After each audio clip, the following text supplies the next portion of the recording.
You know what the crazy thing is? All of the things that say Israel and Alex have, you have as well. They don't have anything that's particularly special about them. The only thing that they've done that you haven't is that they've established a very, very clear vision in their mind. And they've said, yes, I want to achieve this. And they've come up with a game plan with how they consistently can do that, not just for days, months, but for years. And that last little bit when we're in the sauna, there's something that happens with Israel. Something that happens in his eyes, and he becomes this different person. Every single time he looks up, he's coming out. This guy's coming out. Whatever he's going through, it grows. It's like this physical change, and he starts talking in his native language, and the music he plays is different. He's gone from being this person that has just done this fight camp and is cutting weight into he is the last style bender, and he's got to fight for this world championship.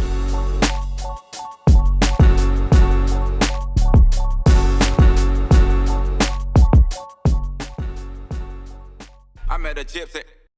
Today, before we get into this episode, I want to bring you a message from today's podcast sponsor, Athletic Greens.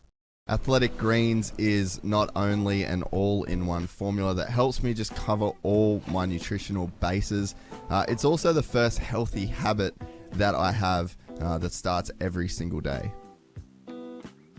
It sets the tone for a healthy day and just keeps my eyes laser focused on Glen Helen at the end of the year. Definitely notice improvements to my skin and massive improvements to my overall gut health. AG1 is packed with 75 vitamins, minerals, and whole food sourced ingredients of the highest quality that are able to offer gut health support, mood support, can affect your energy each day, and contribute to overall healthier looking hair and skin. Go to athleticgreens.com/gypsytales if you want to get that free year supply of vitamin D and 5 free travel packs added to your first order. Thanks so much to the guys and girls at Athletic Greens. We're excited to have you on board. Life's been busy, mate. Yeah. We good. Jordy Sullivan, the Fight Dietition, is back in the studio, mate. I'm very excited. It's been a while. How long has it been, actually? 2 years, I want to say. Has it been that much? I think so, about 2 years. Just after the COVID period, I think. No shit. I think so. Well, welcome back to the studio. Thanks for having me. I'm excited back in Oz for a little bit, so I was like, we need to get you in. There's been a lot happening in your world. I feel like you guys have blown up massive in the last couple of years. Not that you weren't already before, but yeah, it's been an exciting time. It's funny, hey, it's funny looking back because 2 years ago I was like, man, this is blowing up. This is getting big. And then now you're like, oh man, this is actually getting something. It's always that thing, right? Like you climb one mountain and then you're like, oh, I'm here. Goalpost shifts. And then you look behind you like, oh, there's a bigger mountain. We got to climb that one. And it's never ending, right? It is always going and going and going. So what has been different in the last couple of years? Like you not changing the focus, but like expanding out in different areas? Yeah, I think, man, TFD is an interesting business, and I think when we started it, and you'd understand this when you start a business, right? You're just so focused. You're so focused on this one goal, and I think I was so hyper obsessed, and obsessed is the right word now that I look back on it. Fixing the weight cutting issue in combat sports. I was in combat sports. I was balls deep in it as an athlete. I was around all my teammates. I knew it was a big problem. I saw things in the US where I realized this can be a viable business option. Yeah. And I know it's a booming scene in Australia and New Zealand.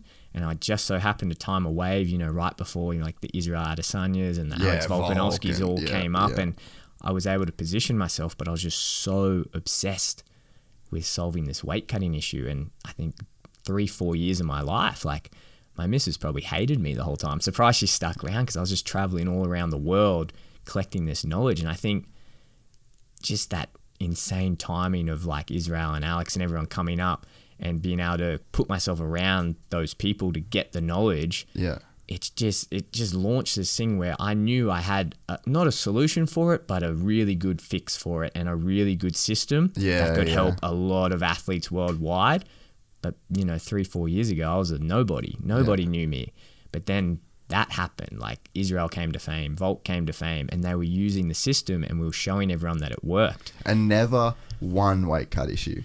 Never. Volk's never had one. Israel never had one. Like you were able to do it with like just never even any sketchy moments, kind of, you know? Yeah, well, it got to the point, right? Like, and me and our team were talking about this yesterday in our meeting, where we're so deep in this field now where we're looking at the most minute details, and we're even at a point where if you send these guys to the scales when they weigh in, if they look drained, if they look bad, we don't want that, because we know there's a way to do it where that doesn't have to happen. Yeah. And it's so, in those last couple of years, it was just so hyper fixed on that.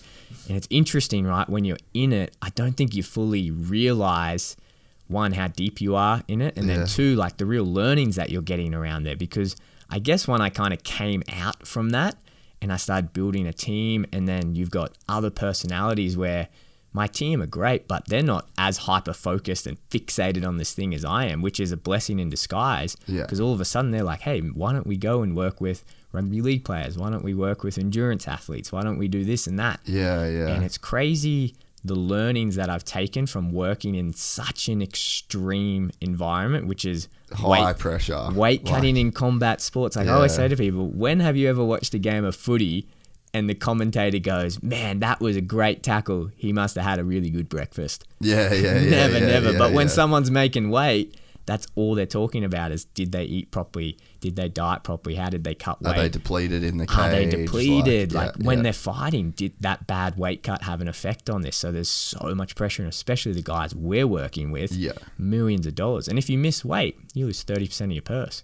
30% of a few millions, a lot of money. And if you're at title fights, you can like literally lose a title, the opportunity to fight for the belt. Exactly. So I think I didn't realize at the time how much I was really learning about high performance and the human body and human physiology and all of these other things that probably a lot of other people in this field weren't getting, because I was in such a pressure cooker. I kind of think about, you remember Dragon Ball Z when you're in the time chamber? Goku and Vegeta go, it's like that, man. It was essentially 3-4 years of being in this time chamber where I felt like I got a decade's worth of knowledge. And you know, I've got to thank Israel and Alex and Leon and all these guys, because they trusted you. They trust you, and they put you on such a platform where all of a sudden I can now network with the leading researchers in sports performance and all these different aspects. And because I've got a platform, they're giving me their papers before they come off the press, because they want me to talk about it, because it's going to get to such a broader audience and it's going to get more eyes on them. So throughout that period, we're just amassing all of this information about high performance. And at the end of it, I remember coming out going, man, this is like hugely relevant for all these other people. Hugely relevant for motocross guys. Performance is performance, whether you're an elite level athlete going for a world championship fight, or you're a CEO going for a $10 million pitch in a meeting. Performance is performance, and all the same principles apply. And getting those little 1% things right that a lot of people don't talk about unless you're at the extreme limits, which we've just spent 3-4 years living and breathing in that, they matter, and they make a huge difference. And I think that's what we're realizing now. And now that I've come out of it and realized, hey, man, this isn't just a passion project. You've got like a legit business and you've got some smart people around you, and you've got a great team. Like, you've managed to get some very, very smart people around you. You can have a huge impact. Like, focusing all of your time and effort just in this combat sports field probably isn't the best way to spend your time, because you can have such a big impact now on all these other people.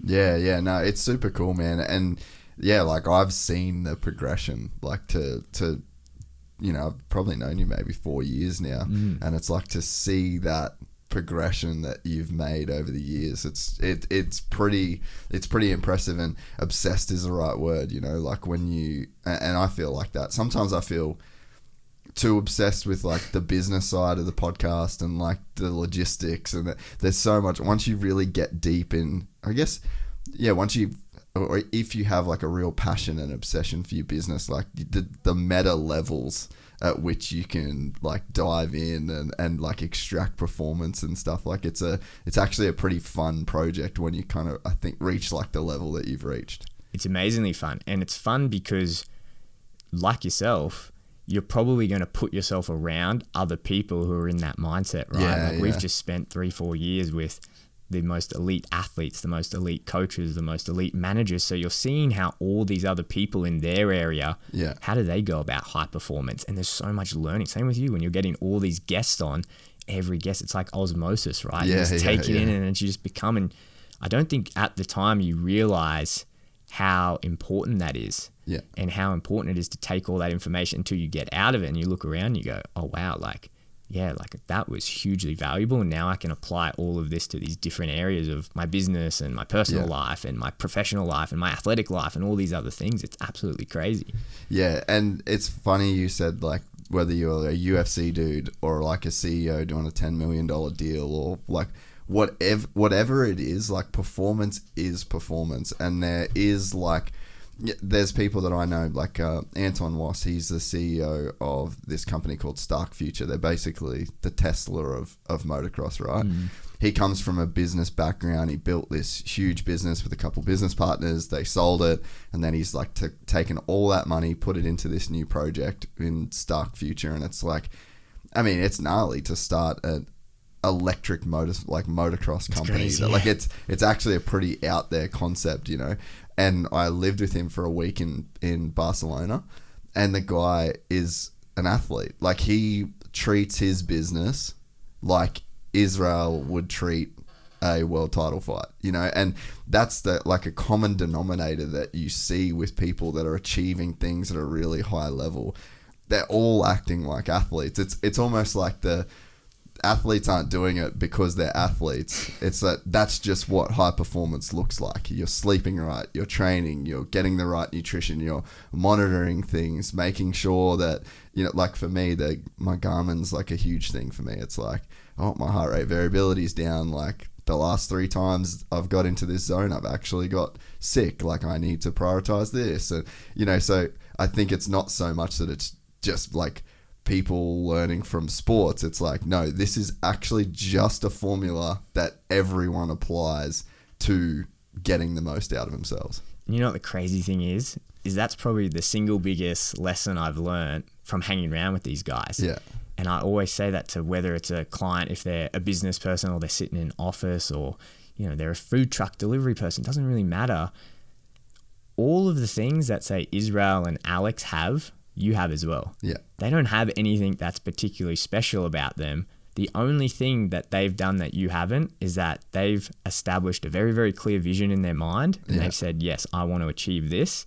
And they've come up with a game plan with how they consistently can do that, not just for days, months, but for years and years on end.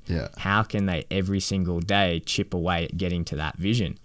But they don't have anything that's any more special than what you and I or anyone else has. Just because they're an athlete. Like, it's literally just, these are the things that create success, or these are things, because I feel like you can only succeed to the levels of your habits and processes, and you know what I mean. Like, if you want to run a marathon but you don't run ever, like, you're not going to be, the level of success that you can have in that marathon is completely like hamstrung by the training that you do or the preparation that you do, you know what I mean? And it's like the outcomes that you want in your life are tied more to your habits and processes than, you know, your goals or any of those sorts of things, you know? 100%. And that's why we're seeing, say, in the corporate world, why this is becoming high performance corporate environments. Like, we just did a talk on Monday to LSKD, one of the biggest fitness brands that's coming up. And I'm going in there to talk about hydration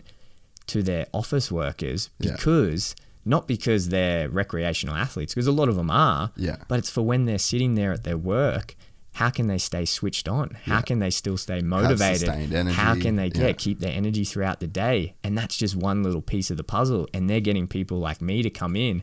And in that same day in the afternoon, they had someone upstairs doing a breathwork seminar for the workers. So these elite level CEOs and people who run these companies are realizing this. And it's like, we're in this era now of high performance, and it's becoming more accessible to everyone. We're all wearing Garmin's and Whoops and all of these things because people are starting to put this together. Coming back to that point that Israel and Alex are very, very special humans, their work ethic and discipline and everything. They're like the tip of the spear. They're the tip. But again, they don't have anything that we don't have. And all that we're seeing is just the result of 15 years of hard work. And if you want right now, you can start your 15-year journey. Yeah. You just need, like you said, you need to be in the right environment to create the right habits so that you can get to that point in 15 years time or however long. And we're seeing now why there's so much value in getting someone in to talk to your workers about hydration, about eating properly, about sleeping properly, about learning how to control your breath, to manage your stress and manage your central nervous system. All of these things are all part of this package of health that if you get this right, you're probably going to create habits that not only make you a healthier person, but a better performing employee or better performing whatever it is that you're doing. Yeah. People are cluing onto it. Yeah, no, you're completely right. And I think that there's like the perspective that you're going to be somewhere in 5 years. Like, no matter what. Like, well, unless you fucking cark it. But, like, let's say you don't die in the next 5 years. Like, you will be somewhere. So it's like you might as well be closer to where you would want to be. Like, there is an ideal version of you that's in your mind that will be somewhere in 5 years. So it's like you're gonna get there. Like, do you want to be the version of you that, you know, that ideal version of you, or do you want to be like a subpar version of you? And I have it all the time where there's things like, I've actually started running a bit this year. It's addictive. Yeah, it's actually, it's getting there. But you know, I think back, like, I've had that in my mind for years of, like, I've always said I'm not a runner. But with, you know, traveling and all that sort of shit, it's like you just have a pair of shoes and a Garmin and, like, you're pretty well dialed to participate in that sport, you know. And there's things like, you know, foundation training. You know, I had a guy on the podcast probably 2 years ago that was telling me, like, that's the secret to his, like, motocross success is this like dedication that he put into this style of training. And I've done it probably 10 times, you know. And it's like, that's 2 years ago. I am somewhere in 2 years, and 2 years ago there was a version of me that said I wanted to do that every single day, or like train 3 times a week.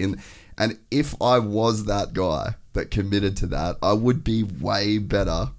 Like, I'm here and I'm not the guy that I had in my mind, you know. So it's like I think sometimes we lose that perspective because time moves so slowly, you know, when you're in that day-to-day grind. But it's like, you will be somewhere in 2 years. You should aim to be at least the version that you wanted to be. Yeah, I mean, everyone is guilty of that. Like, everyone, not stopping and smelling the roses, right? We have this talk all the time, but I think it's such a good point. Like, every day, like, you getting into running, you're kind of faced with this choice. Do I turn left or do I turn right? Do I take the easy left or the hard right? Yeah. And do I get up and all I got to do is put my feet on the ground, put my shoes on? And, like, I think, and I'm sure we'll talk about, like, running, like, we're big in the running world now. We're getting into it.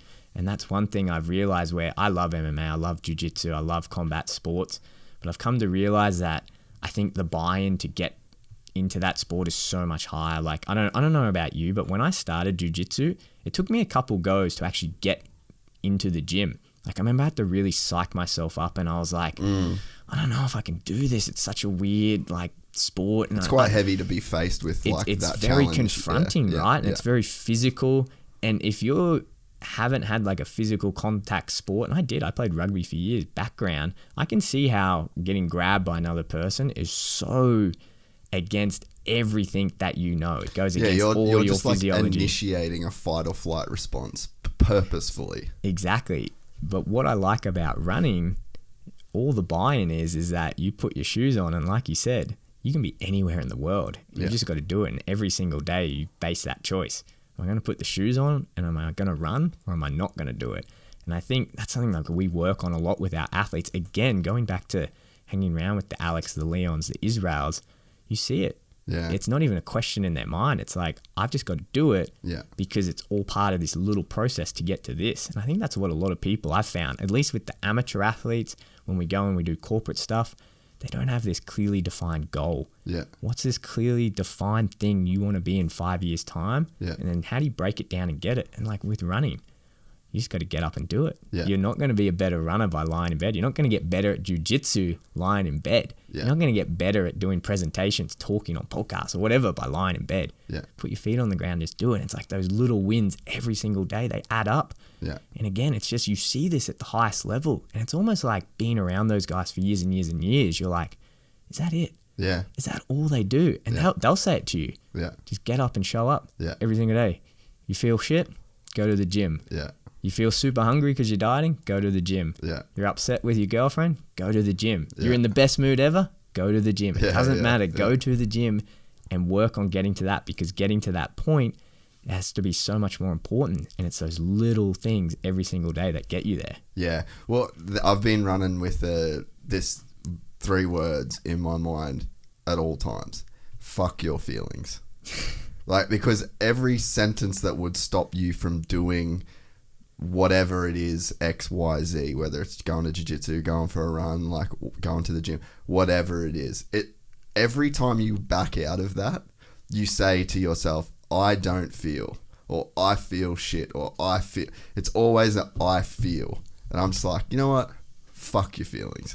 It doesn't matter. They're not appropriate in here. Like, I'm not doing this to feel good right now. You know, it's almost like I talk about a bunch in like neuroscience, but you have like the experienced self and the remembering self, and so you've got you have these different versions of you. Like, you have the version of you that's experiencing the thing right now, and that's different to the version of you that's remembering an experience that you had. And then there's a future self, which is like a completely different, you know, ideological like perception of who you want to be. And it's like that future self has to take a fair bit of priority in like the way that you live your experiential like current life, you know.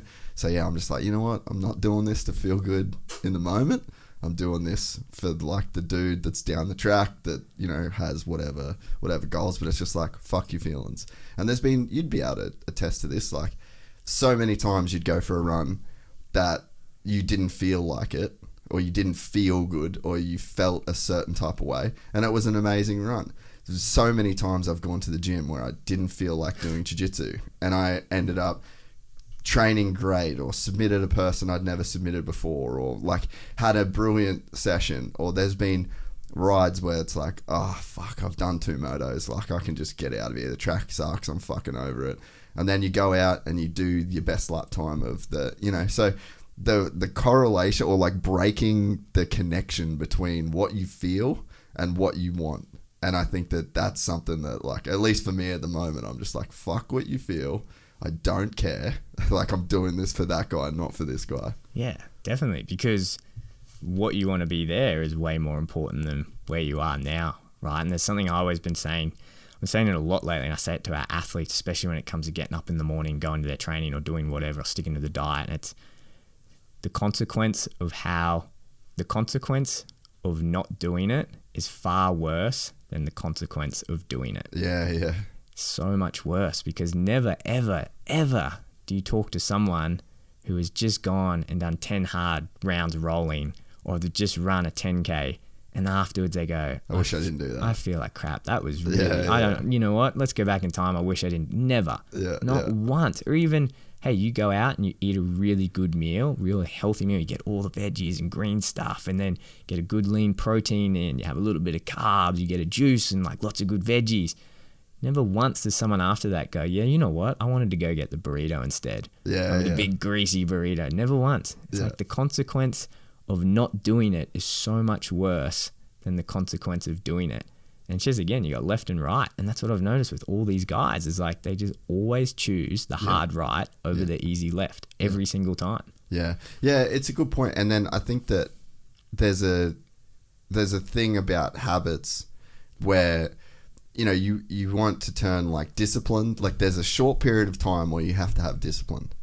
And then you have discipline for long enough, and then it turns into a habit.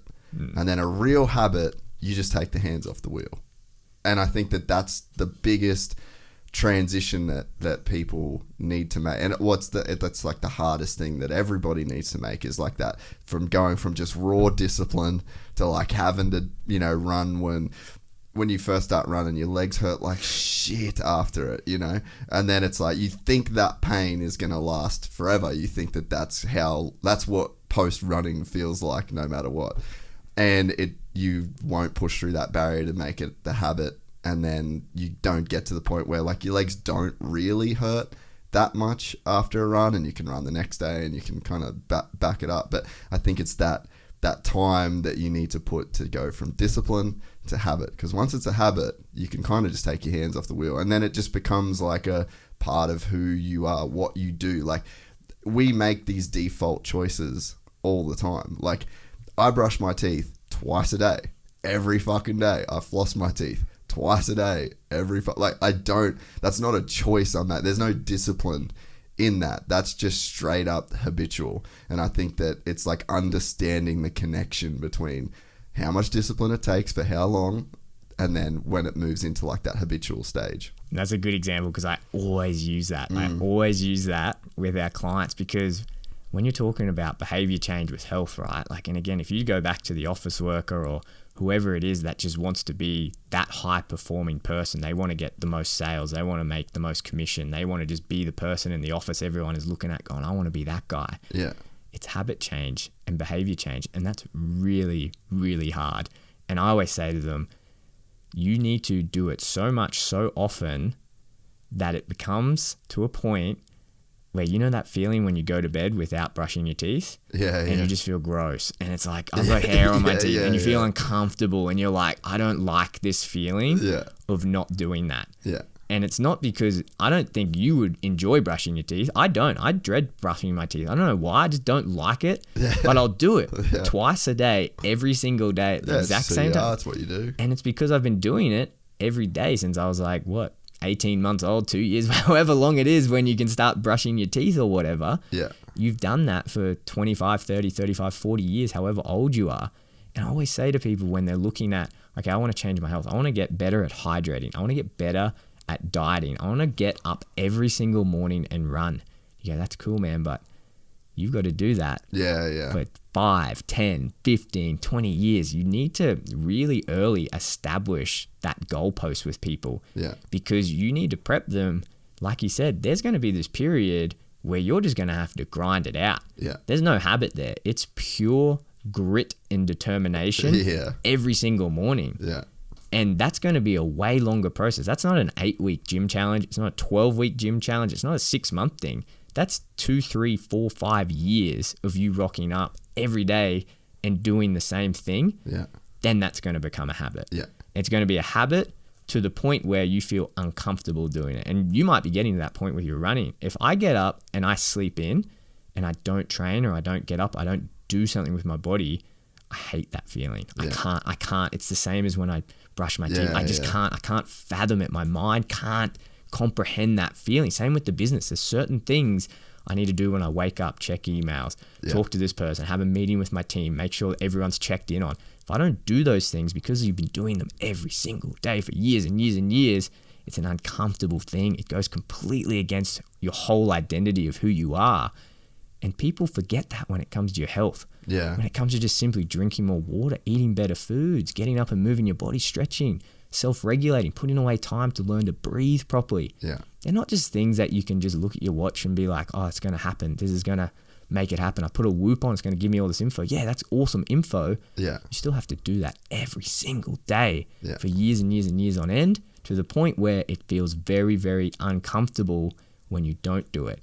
Where the consequence of not doing it is so much worse than the consequence of doing it. And I've found we have had so much success just framing that with people when they come in and like, man, hey, I want to lose all this weight on this diet. And you go, it's cool, man. I can rip a lot of weight off you really fast. I'm probably one of the best in the world at getting people really skinny really fast, but you're going to put it all back on unless you commit to this thing over the next 2-3 years. Whether you do that 2-3 years with me, I don't really care. I'll give you the foundations of it. But when you go off, you need to know you got to commit 2-3 years. And I think it's crazy in today's world when we got all this access to everything and it's so fast, right? Like you can get anything on your phone instantly, like instant gratification. people struggle with that idea. They struggle with it. They struggle with the idea. You're telling me I need to be on a diet for 5 years before this starts working? It's like, yeah, in one sense or another, you're going to have to be on a type of a diet for 5 years. But the type of diet is just like, that's going to change over time. And you're going to build better habits and understand what's in food and what you can, and you'll get way more intuitive with it and you'll become better at it. Yeah. But ultimately, that whole concept, you're going to have to stick to it for 5 years. Yeah. Because at the end of the day, you don't see too many 5-year-olds kick up a stink when they don't brush their teeth before bed. Yeah. It's not until they get in their 20s or 25, 30s when they start going, oh man, my mouth feels gross. I do not want to go to bed without this. Like, there's no way I'm going to bed with gargle breath before I go next to my missus or whatever. It takes so long, and people forget that. And that's one thing from hanging out with very, very successful people, successful business people, CEOs, athletes, whoever it is, successful landscapers, whoever it is, they just all put in this time and they like universally agree to this concept that this takes minimum 5, 10, 15 years. Yeah. And I think in like today's world, it's one of the first biggest barriers I have to get over with someone when we onboard a new client and they see all these things. Oh, you guys work with all these top level guys, all these very successful. I want to be like that. I want you to give me the tools to fuel my body so I can go do these things, and go, yeah, we can do that. We can absolutely do that. It's going to take 5 years. Yeah. It's going to take minimum 3 years before you even start to figure out what I'm saying to you. And you're like, what the heck, man? Like, I'm paying you for an 8-week program. It's like, yeah, like I'll give you these tools, and whether you do that 5 years with me or with someone else or like a journey with yourself or whatever, it's going to take 5 years, and it's a very tough thing for a lot of people to take in. Yeah. I think there's one other, so Atomic Habits, there's a lot of the stuff that I'm talking about with habits is I've like taken from that. So anyone that wants to really dive deep into the whole habit thing, that's one of, I think, the best books I've ever read. But one of the things that stuck to me with that book was when he said, you've already got a habit for everything. So like, we can talk about I want to run every day, or so let's say like you want to run every day. That's like a habit you wish you did. So you already have a habit of not running every day. So it's like you already have all of these habits, and your habits lead you to, it's basically like you just are the culmination of your habits. Like if you don't brush your teeth, you don't go for a run, you don't ever exercise, and you eat the worst food possible. So those habits are pointing you to be a fat dude with smelly breath who can't like run out of sight, you know? And then it's like if you just flip those habits, the person that you would become, like you couldn't describe that person in the same way. Like they wouldn't be the same person. So I think just having that insight, or like the perspective shift of like, oh, what are my habits? Like, and if you add all of those up, like you could roughly see who you are. Like one of my habits is doing podcasts. Like I've done podcasts for 5+ years. Every single week I'm like doing shows. That's like probably one of my most autopilot things now. Like there's just never a point in my life where I'm not trying to organize a guest to come on the podcast, and then I sit down and I just do the fucking podcast, you know? And it's funny, like it's sort of at that point now with me where I have that weird feeling of like, if I'm not sitting down talking to people, and it's the same, like I kind of had a period like coming back from Dubai, and like kind of just I had shit going on in my life to where it's like there's probably a 3-week period where I didn't do it. It's super weird. Like it's weird to know that I'm like not doing the thing that I do, and then you start to get like a weird, not like resistance to it, but every day that you're not doing it, that kind of feeling like bubbles up a little bit inside you. So I think that, you know, having that perspective of like who I am is a result of the habits that I have. And then if you go through your life and systematically break down like, okay, when I walk out of my house, is it clean or is it dirty? Or when I cook, do I do the dishes straight away, or do I, like, what's the habit? Because you guaranteed, like, you do the same shit over and over. Like the way you do things is like the way that you're not randomly like, one day you're gonna cook a 3-course meal and like clean everything spotless, and then the next day you're gonna cook like and then leave it dirty, and then the next, like we're very consistent, we're very predictable. So I think like people can literally look at their life right now and like write down the habits that they do, and you'd look and be like, okay, yeah, that's like pretty accurate to who I am, you know. And then you could flip those and you could see a different outcome of like that. You would essentially be a different person. Oh, definitely. And this is an interesting convo when you talk about like changing your health, right? Because when we bring on people, we always talk to them, like obviously when they come to us, they're talking about diet. They want help with their nutrition, whether it's performance nutrition, whether it's gut health, general health, whatever it is, they're talking to us about their nutrition. And then they kind of get taken back when we start talking to them about their sleep, their stress, you know, their mental health, their activity, their movement. Because in their mind, that diet is just one habit. But like you're saying, your health is a composition of all these different habits. And it doesn't matter if you eat the best diet on planet Earth. You can eat the freshest, most organic. You can go hunt it and suck the blood out of it every single day. But if you've got terrible sleep, you're stressed out, you don't do any movement, and you don't get any fresh air, no sunlight, none of these other things, you're still going to be in the same position. You're just eating better food, but you're still going to be extremely unhealthy. You're going to be unwell. And it's all of these different habits that you need to get lined up to get your health in check. And I always call it the pink elephant of health. Like you get all these scientists in a room and there's a pink elephant. They all come in with their blindfolds. And you go, what is this animal? They all start, some grab the tusk, one will grab the feet, one will grab the tail, one will grab an ear, and they'll all say these different things. I think it's this. And that's what health is. Right now, it's all fragmented. We've got the nutritionists, we've got the strength guys, we've got the mental health guys, but really, it's just one system, right? And you need to have all of these things working together for you to accumulatively make enough changes that becomes a habit, that you being the healthiest person, the healthiest version of yourself, and being able to sustain that over a period of time. You can't just focus on one. You can't just focus on your nutrition. You can't just focus on your movement. You can't just focus on your stress. You can start and slowly build up, but you need to recognize that this is a whole systematic approach. And unless you treat it that way and you approach it that way and you work on it that way, it's not going to work, because you can't just change one and expect the rest to follow. So what are your, like, do you have like pillars of health? Like, do you have different verticals that everyone needs to be across to like start to kind of get on the road to being healthier? I think we did speak about this briefly last time I was on, but there's a few things that we like to address with guys. And first, they're obviously going to talk to us about nutrition. And then we obviously break this down. We talk about our carbs, protein, fat. Very, very simple, your macronutrients. But it's confusing because you scroll on social media and you're like, man, like Carnivore MD says I shouldn't be eating fruit. Should I be eating fruit? Like Liver King saying I should only eat this. And then this chick over here is saying I shouldn't drink milk. And blah, blah. What do I do? And you go, well, at the end of the day, like humans have evolved in this world around all this stuff, and our body's very, very capable of digesting it, absorbing it, and taking it in. It's probably all right for us. We can probably unanimously agree that in some aspect, in some ratio, all of this stuff is probably good for us. We just need to find what aspect and what ratio for each of these things work for you, right? So we break that down and we go, okay, let's talk about carbohydrates. Like, what are carbohydrates used for in the body? And a lot of people say, well, they're not essential. They're not essential for your body. You can get by without, and it's true. Like, you don't have to eat carbohydrates. The same way I don't have to drive my car from Brisbane to the Gold Coast. You could walk. I could walk. And like, trust me, I've done 100 kilometer plus runs.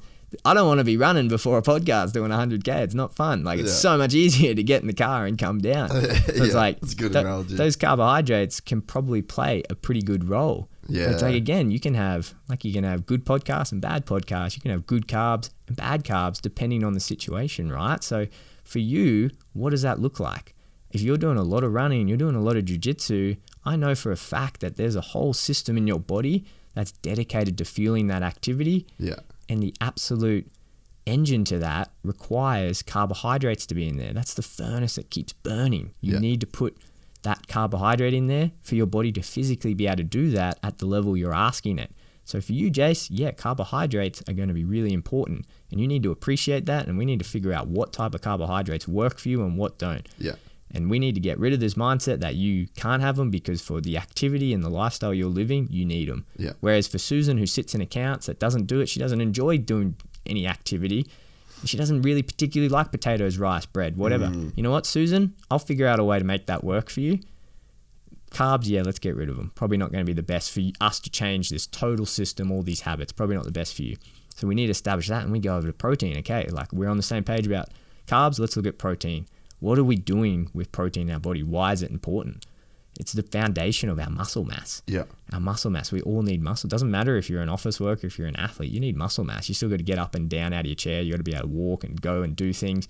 You need muscle mass. We know muscle is the most metabolically active tissue in our body. The more muscle we have, generally the healthier that we're going to be. And the best way to put on muscle mass, and I'm not talking like Arnold Schwarzenegger, big muscle mass. Like I'm not talking that. I'm just talking about having general good amount of healthy muscle on there. And it doesn't for the ratio of your body. Exactly. So you having a good amount of muscle mass is nothing but a good thing. So how do we do that with your body? Well, one, we know you got to do some type of resistance training, which we know from years and years and years of study and looking at populations from young people all the way to old people. It's so beneficial. Everyone should be lifting weights. You know, again, I'm not asking you to be a power lifter. I'm not asking you to clean and jerk for like a weightlifting Olympic record, but you should be strong enough to do the activity that you require yourself to do every single day, whatever that is. If you're a Jiu Jitsu athlete, motocross, whatever.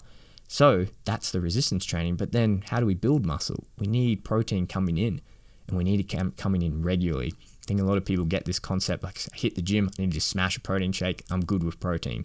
It's not how it works. You need to consistently put protein in throughout your day. You need to put protein breakfast, lunch, dinner. If you don't like breakfast, whatever, work it out. But you need like a dump here, and then you need a regular intake of it throughout your day. And we need you to be on board with that, because if maintaining muscle mass or building muscle mass is a priority for us, which it should be if we're trying to be the healthiest version of ourselves, we need to appreciate that, and we need to build this into this nutrition plan. And then that's the biggest thing that we find, so much so that we're making products not even about like protein shakes. Everyone always says this, make protein shakes, and I go, protein shakes aren't the priority for me, because everyone can eat a chicken or a steak at their main meal. What I get concerned with protein is you're not putting anything in between. Yeah, right. And that's hard, because it's hard to just grab a snack, run downstairs and get a snack that's like high protein, because all the snacky things we eat, they're not bad, but they're like mostly fruits sugar and carbs and all these things. So it's like, and we've like just spent 18 months figuring out how do we combat that, and we're creating things where, okay, these will slot in nicely in between, because I know for a fact, I've done this with best athletes in the world, top CEOs, all these people. You start doing that, they retain their muscle, they just feel so much better, and having that protein, better hunger control, better appetite control, maintain your like body fat way better. But it all comes from understanding that. Yeah. And I feel way better when I eat meat 3 times a day. Yeah. And it's probably to do with getting that constant source of protein in, because it's good. Like your body's kind of made to do that, right? That's how it works optimally, getting it in.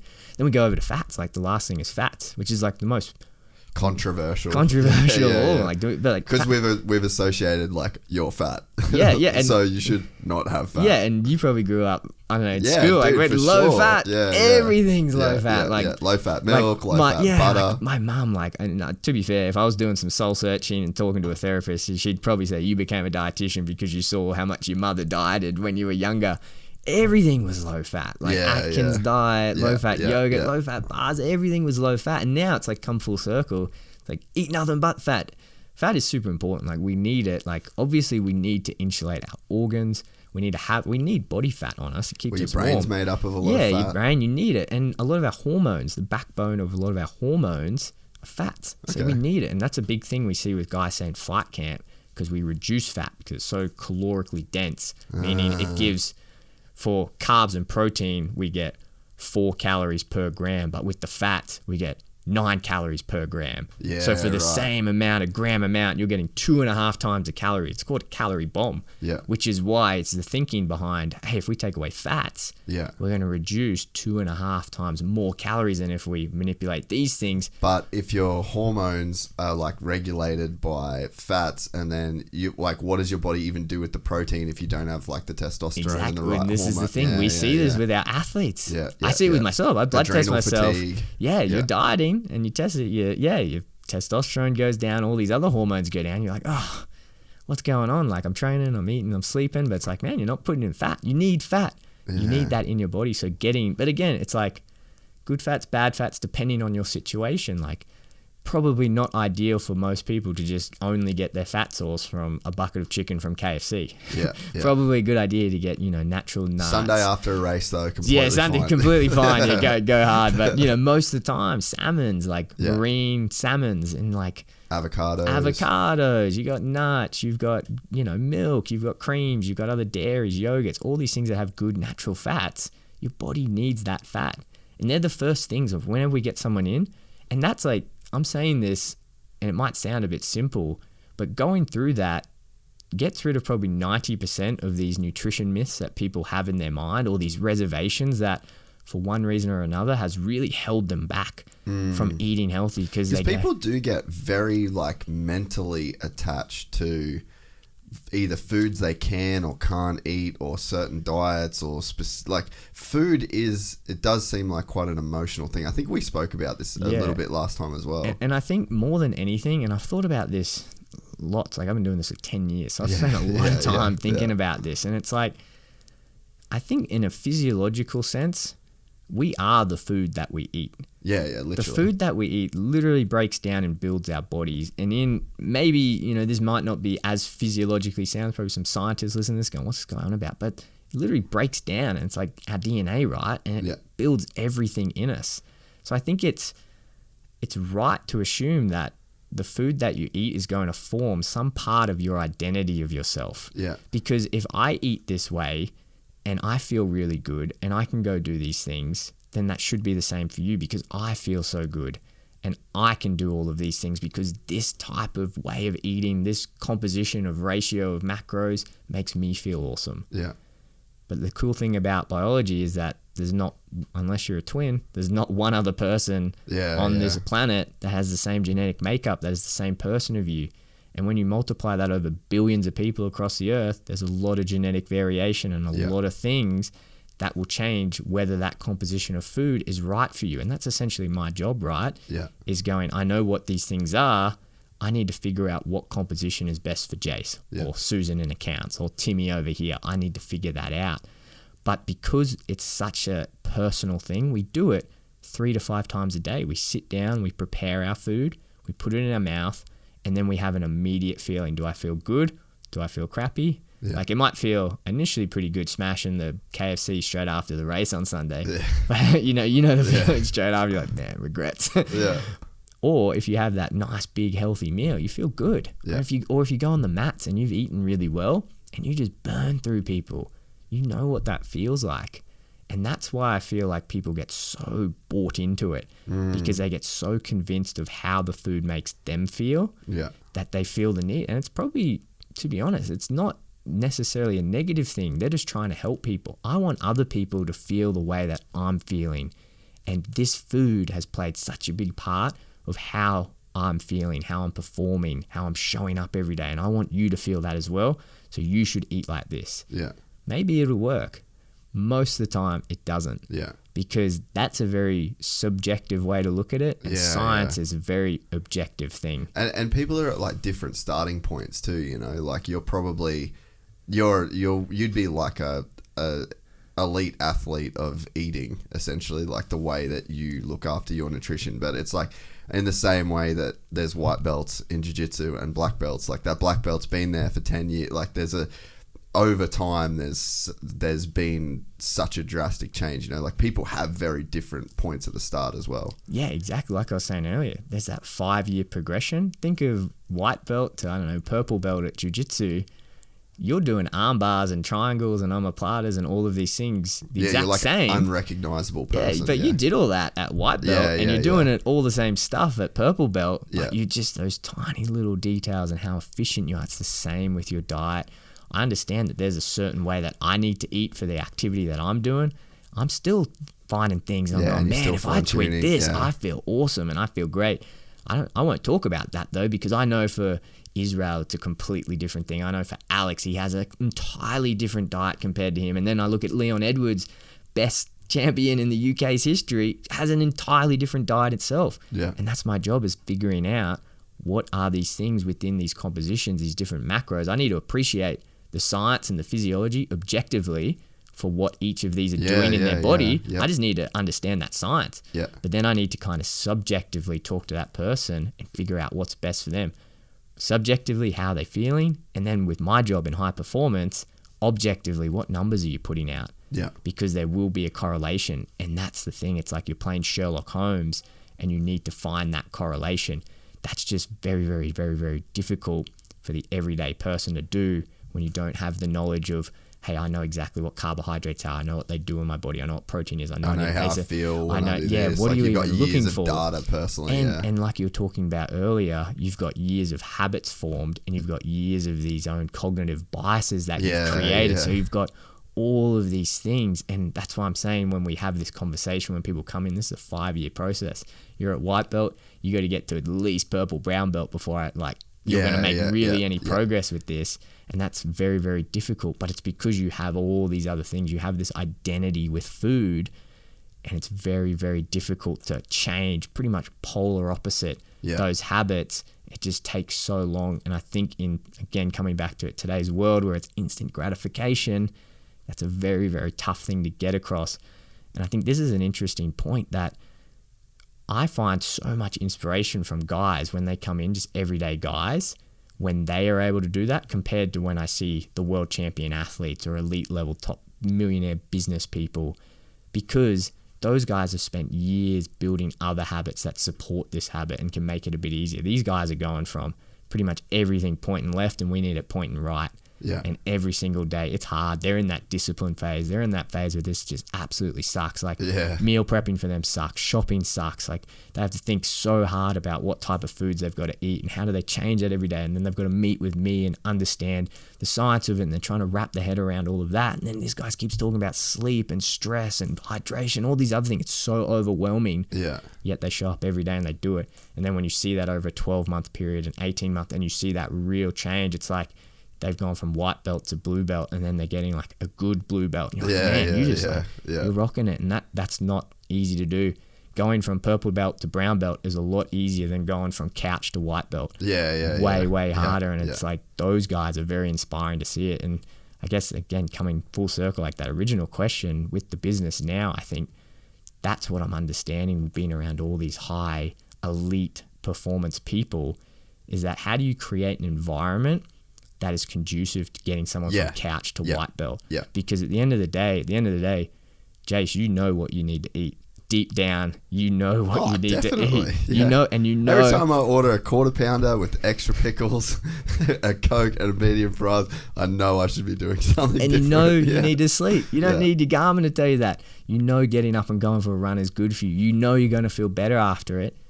But why is it that we have these reservations? And that comes back to this pink elephant, where it's a holistic approach and you can't just focus on the one thing. You've got to address all these things. And then it's the next conversation is, what are all these elite level teams doing? Because they've got something going on that's consistently creating these top level athletes or coaches or business people or these firms that are creating these system creates these There's a results. System that's doing that. And the what is that? The Patriots are a good example of that. Like of that, the NFL team. It's like they're so famous for just the system that they stick to, and you get drafted and you get put into that team, and they go, "This is the playbook. This is the system," and you're either like on board or you're not. But that system creates these results. And it's the exact same with your health, right? And that's... Well, I think that your body, like you brought up when you talk about sleep and the Garmin, like you don't need a Garmin or whatever. The body has a very crazy ability to adjust to whatever the inputs are that you give it, right? So like my first reasons for getting my Garmin was for sleep. Like I wanted to monitor my sleep. I had a friend of mine, Coach Rob, came on the podcast and he just spoke about sleep for ages. I read Matthew Walker, Why We Sleep, and I was like, all right, cool, I'm gonna dial it in. I legit don't need an alarm anymore. Like after a couple of years of just committing heavily to 8 hours sleep, I can go to bed at 9 o'clock at night and I'll wake up at 5. I can go to bed at 9:30. I'll wake up at 5:30. I can go to bed at 10. I'll wake up at 6. Like my body automatically does it to the point where like most days I wake up before my alarm, whether it's sunrise, whatever, like your body gets so used to doing the thing that you tell it to do, and then it kind of just goes on autopilot. And I think one of the things that like people, if you've never experienced it, it's hard to know that that's actually gonna like trust what, like if you said to someone, once you do this for a few years or once you do this for X amount of time, like you won't even have to think about it, you won't feel like these other foods, you won't feel like going back to your old, that's real hard for people to believe if they haven't ever, I guess, experienced that effect firsthand. Yeah, and it comes back to that whole thing, right? Like they have to have a very clear vision. But I think when they're starting down here, I find people just get very, very comfortable with feeling very average. They think that feeling very average is the normal. And it takes a lot. Again, we're talking about all these habits and taking a lot.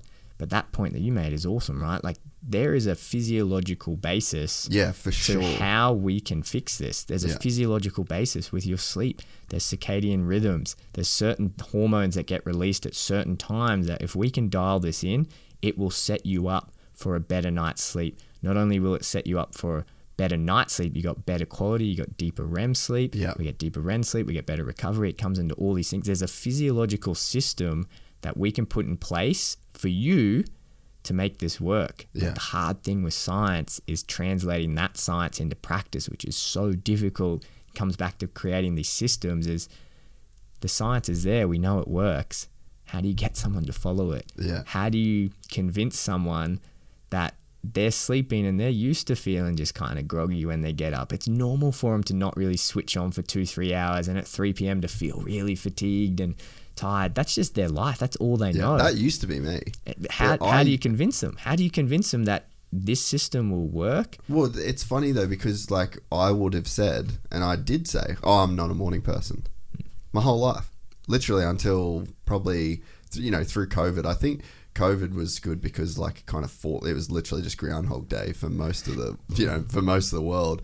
But when you actually do see the change, and this morning I kind of laughed a bit about it because I got up and like I'm just out of bed. Like I literally can't stay in bed anymore when I wake up, and I sometimes even now I still laugh. I'm like, fuck, dude, you were like literally the dude that would sleep in till 7:30, 8, that just snooze,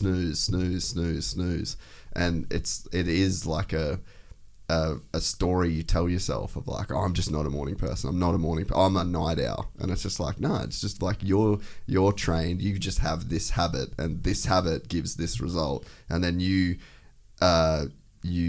I guess like take that on board internally, and then that then becomes like, I am this person. I am the kind of person that does this. Yeah, and those beliefs will physically change your physiology, For right? sure, yeah. They will absolutely impact your physiology, right? Like if you tell someone every single day, hey, you're a fat, useless, blah, blah, blah, even if they're trying to do things right, they're going to be so down, they're not going to get any progress. That's going to have there's going to be certain hormones that are released. Their cortisol is going to go up. They're not going to release as much dopamine. Even when they work out, they're not going to be as motivated. There's a physiological...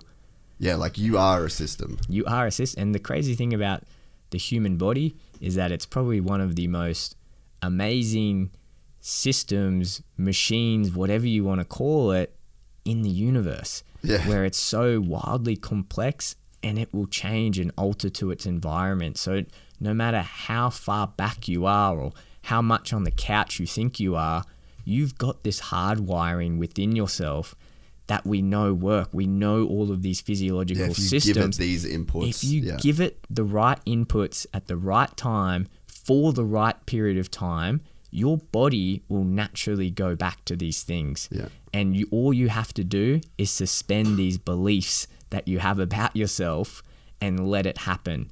You are a morning person. You can be a morning person. You can be an evening person. You can be a midday person. You can be whatever type of person you want. We just need to know the physiology that you're trying to play into, and then we need to build up all these other habits around it for you to do that, because your body will do it. Whatever input you put into it, it will happen. If you want to be a 250-pound bodybuilder, there is a certain system and certain physiological processes you need to go through in order to do that. If you want to be a sub 3-hour marathon runner, there are very specific physiological processes that we have to do to get you like that. And all of them are possible for you. You just need to know what input to put in, how much, and for how long. You're making me want to run through a fucking wall, Johnny. There was something you said a little bit ago about like the difference between what you have to do for Alex and what you have to do for Israel. So is there like any differences that you found like ethnically in terms, like Izzy is from Africa and is 6'3", 6'4", like this tall black fucking like gnarly warrior dude, and then you've got Volks who is like a short white Viking. You know what I mean? Like like ethnically, physiologically, like they're very, very different people. Is it a very similar like nutritional thing that ticks the boxes for them, or is there something in there, like literally in their DNA and the differences genetically, that actually requires them to eat different foods? Short answer, yeah, there absolutely is. I guess longer answer is, I guess I'm not a geneticist, so I don't know all the ins and outs of this. But what I do know, I know the end product. I know that if I feed Israel this way, he thrives. And if I fed Alex that way... Really? So it's like completely different. For example, a good one for a long time, like with a lot of the guys in New Zealand that we worked with, I'd be giving them loads of rice and they'd be getting all this bloating and blah, blah, blah. And I was like, what's going on? And then someone pointed out to me, it's like, man, like we're Maoris.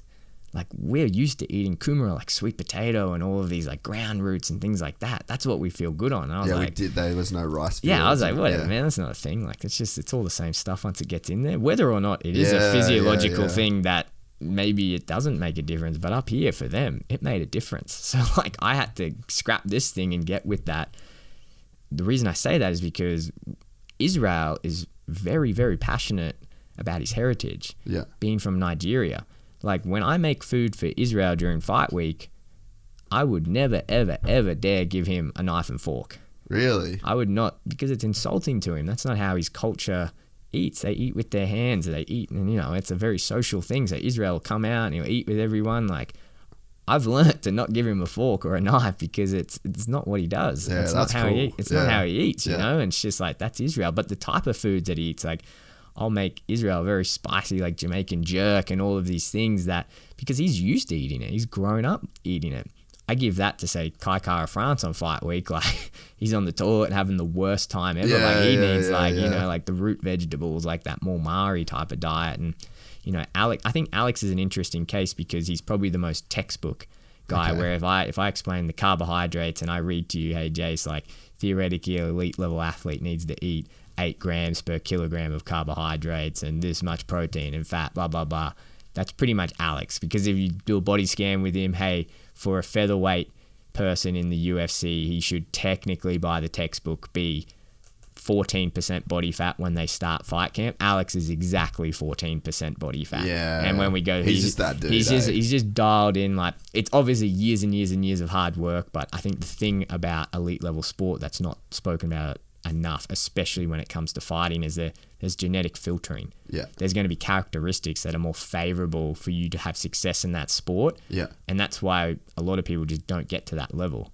Whereas like Alex, eating that way and having his body that way has made him so amazing for this weight class that he's in. Yeah. Same with Israel. Like Israel, going up a weight class for Israel was all right, but his body is perfectly built for middleweight. Yeah. Perfectly built. Again, whether that's a natural thing that's happened, a big part of that, he has a great team, he has a great strength conditioning coach, you obviously work on building that body for that, but a big part of it is genetics, right? Both of them share characteristics where they're very, very high sweaters. Yeah, okay. They'll sweat a lot, which means I can rely on sweating a lot to cut weight with them. Cut weight. And they're also both salty sweaters. So I know for a fact if I can give them a lot of salt in their diet and then take that out. They will sweat that out. Well, yeah, they'll retain that salt, which means they'll retain more water. And then when I take it away, they'll probably lose a lot of that water, which helps cutting weight, which is a genetic thing that'll help them cut weight, because other people aren't like that. And it's interesting, like that concept, for example, very, very favorable for cutting weight in the UFC. But when we look at our ultra endurance athletes, when we're running for 12, 24, 30 hours, being a huge sweater and losing lots of salt is actually a really bad thing. Massively unfavorable. And then we see now that we're working with very, very top level triathletes, ultra marathon runners, we're seeing the most elite guys are very, very low sweaters. Yeah. They don't sweat a lot and they don't lose a lot of sodium. But that's something that's hugely favorable in the world of cutting weight. Yeah. So it's like all of these things will play in part. So getting back to your question, there is absolutely a way that we need to feed them based on their genetics, whether that's just the way they grew up and there's certain foods that make them feel good. Yeah. But there is absolutely foods and a way of fueling each of them that is best for them. Yeah. And is going to fuel into their body best. Yeah. And it's different for everyone. Like, come back to this thing about finding the ideal ratio. There's an overall concept I need to achieve. Like, I know I need to give them high carb and round about this much protein. We need to follow these principles. I know they need fat because it's good for their hormonal health. But what's the most optimal one for their body? Yeah, yeah. And the only way to do that is to work with them very closely, work with their team, and then see what the end result is. Yeah. There's no test you can do. I don't care what anyone says. There's no genetic test, not right now anyway. That'll tell you all that information. Yeah. You just need to have, one, the experience, and then the know-how of what you're looking for to see if it is working. Yeah. And just luckily for us, it's that they've been pretty disciplined with it for years. So we've been able to figure that out. It's like, it's at the highest level. So they don't have a choice. We have to figure that out, because if they don't figure it out, the next guy coming up will figure it out. That might be the thing that tips them over the edge. So long story short, there's absolutely individual ways you have to feed them based on, their genetics, I suppose. Yeah, because you think like for someone like Israel, he is like African, has like his ancestors and the way that like his people evolved is extremely different to the way that Volk's ancestors evolved, and the foods that were available to them, and the way that, you know, like, because like you said, you kind of are what you eat, right? So yeah, it would make sense to me that there's like a very different thing that would make them tick. Yeah, and it just, even the basic thing. But culturally is interesting too, like the way that Israel would want to eat and the types of, it's not even thinking about like the types of foods that make him tick in terms of like physiologically, but also like emotionally, spiritually, like that there's so much in it. Yeah. And I mean, Israel's probably the worst example to use here, because Israel is quite possibly the most special, I'm not even going to say athlete, I'm going to say human period. Fuck, he's a G, bro. I've ever met. And it's just because he has just got this mental aptitude and this spiritual aptitude that I get goosebumps thinking about. No one else has. Like, I've been in rooms with Israel and I've got a very interesting insight to this, because I know his mental skills coach really well. I know his sports psychologist really well. I know that the Israel, when he goes through this, yes, a huge part of this is Israel, and he has this natural ability, and he's always had this vision where he's been able to see this person that he wants to be, but he's also been extremely smart to put himself around these other people so he can enhance these abilities and get them to the absolute peak. And you see this, and his mental skills coach teaches him these things. There's a saying that he always says, respond, don't react. Yeah, yeah. And it's always, you just need to be calm under pressure. And Dave Wood, he's one of the best in New Zealand about this. He goes on about this all the time, and I've seen it. The results are insane, and Israel personifies them. It's just when he lost to Pereira, just calm. Calm. You respond, you don't react. Think about it. And when he's in his fights, and when you talk to him, you can see his persona. He's like that.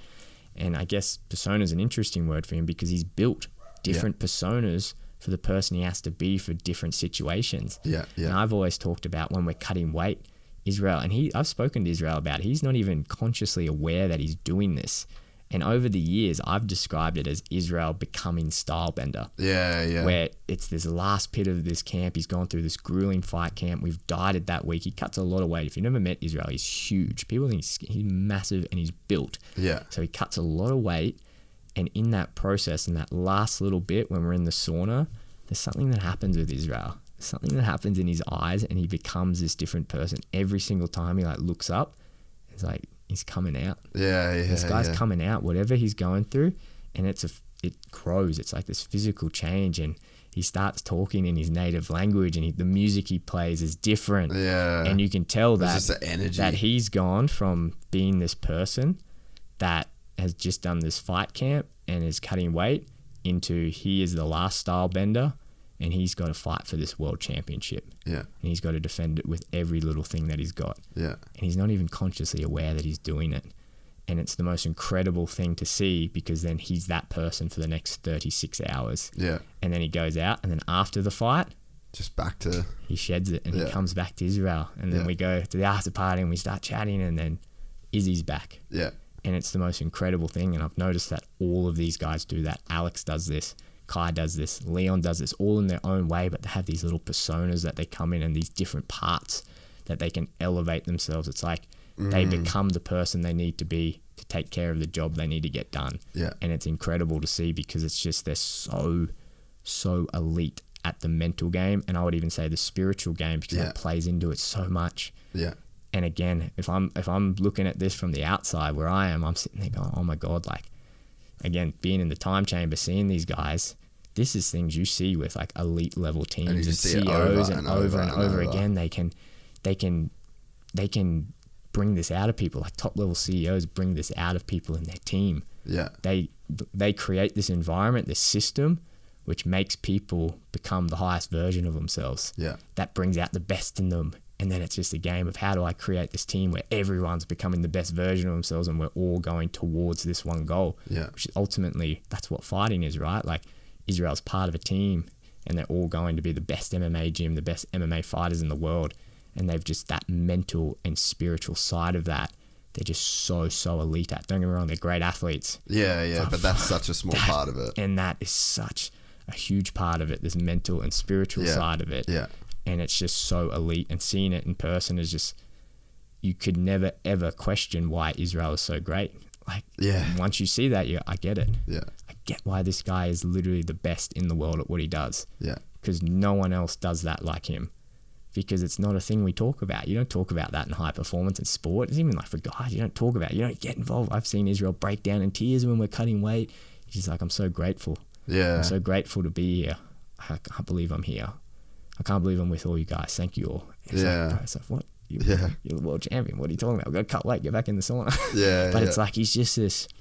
He's so there. He's so present. Yeah, he's so present. Yeah. And again, a lot of that is Israel. Like a lot of that's an innate ability, but he's smart enough. Oh, but he spent years cultivating that, bro. And putting himself around the best people to help him bring that out, and then bring it out, and then teach him how to use it, and tap into it, and come in and out of it. It's incredible to see. Can you go to YouTube, go to UFC Embedded? What episode? Do you remember the episode where you were talking about the weight cut with Israel for the last fight? Do you remember what one it was? Did you watch any of them? I don't really watch Embedded, to be honest. So there was a point. Was it? No, not 87. What card was Izzy on with Pereira 2? Oh man, I do so many of them, man. This is so bad. Just go like Israel Adesanya. But so there's this moment, bro. So this is when I knew Israel was gonna win Pereira 2, right? So you're given this. Which one is it? It must be 280. Is it 281? Nah. Yeah, the weight cut's usually in like episode 5 or something. But was it 281 the 7 months ago? That was in November. That was the gym in Newark. That was Pereira 1. So there would be 28. Just keep going down. There's got to be more. 287. There you go. So maybe go to this one because I've watched it. Maybe go 920. Yeah, that one there. Yeah. So like no sound though because we'll get in trouble. So just scroll through a little bit, see if you can see Jordy's face talking. So you were talking to the camera about like the weight cut or whatever, And then I see Izzy behind you. You're in the cage, and then Izzy's behind you. And, like, there's all this shit going on, right? And Izzy was running through what he was going to do when he walked to the octagon, like, into the center of the cage to meet Pereira, do that, like, when the referee's doing the rules, and then they walk away, right? He fucking rehearsed it. The level of, like, focus and presence that was in his eyes when he was doing that, everyone else was just sitting around, like, hectic. Like, it was like he was doing it for real. I've never seen that level of, like, focus and intensity and, like, realism in the moment that wasn't real. And that, to me, right there, I was like, because I was fucking scared for him. That, like, he's one of him, Volk, like, they're fucking legends of the sport, you know, and to be from our area and to, you know, have the 6 degrees of separation with those guys, like, you know, I'm lucky enough to know Volks, but it's like, they're fucking G's, bro. And, like, I was so worried that Izzy was going to lose that second fight. And because you think, like, what that does for him, you know, like, that, what that does for him as a champion, what that does for his legacy, what that that was as risky a thing that he could have done, was take that fight again after the way, like, that high stakes as it get. And I saw that and I was like, oh, he is not losing this fight. Like, you cannot have, like, I don't know how a human had that level of focus and clarity and intensity, and, like, he looked to me perfect in that moment. And I was just like, okay, he's winning that fight. And then he ended up winning that fight. You know what's crazy about that? So as part of my job, so we're obviously cutting weight. You're not bringing back calories, but you're, like I said, you're taking away carbs, which is their fuel source. So these guys are depleting. They lose a lot of weight. Like, normal people losing 6, 7, 8 plus kilos a week is not a normal thing. Yeah. If you've never done it, you feel terrible. Israel, every night of fight week, does that. He does that routine, and he does when we, like, the going to the middle of the cage when we train during fight week, the fighters get one training session, and that's at night time. Not at the time they fight, a bit earlier. We pulled it back so we could get their sleep in, but they get either 3 rounds or 5 rounds based on what type of fight they have. And then Eugene, the coach, comes over to me before everyone goes out, and he goes, what are they like? Like, where are they at with their calories, energy levels? Is this smart, putting them through 5 rounds? Are we putting more stress on their body that's going to make it harder to recover if I put this guy through 5 rounds? Sometimes I'll say, yeah, absolutely, let's just do 3. Do 2 pads and maybe some grappling. I don't know, you figure that's your job, but just don't push them that hard. Don't go too hard, yeah. Don't go too hard. They're pretty cooked. Israel cuts a fair bit of weight. Never once, even no matter if I know Israel's going to be hurting, have I said to Eugene, pull it back. Yeah. Never ever pull it back on Israel, because he needs to go through, because in his mind, he's gone through that 5-round fight step by step. Yeah, yeah. Every little step. Yeah, and every night of fight week looks like what you saw. He goes to the cage, starts it, and he just switches. You can see he switches on. And me saying to Eugene, no, he's too depleted. Yeah, maybe there's going to be additional stress. Maybe it's probably not the move, but spiritually and mentally. Exactly. For what we might gain by reducing that physical stress, we're going to lose tenfold by not allowing him to go through this psychological process. Yeah. And I've learnt that, and you just don't mess with it. And that last one he's pretty depleted by that stage, but you can see in his eyes. Oh man, he's on. And even hectic, during that last weight cut, when we were cutting weight, that when he flicked over, when Stylebender came out, he was talking in his native tongue, and then he just kept saying, "I'm going to knock him out. I'm going to knock him out. I'm going to knock him out." And he was with his strength coach AB, and we just looked at each other and, like, we were just like, "Well, he's knocking him out. He's knocking him out." Like, he's never once said anything at this time of the weight cut, and it's not happened. Yeah, yeah.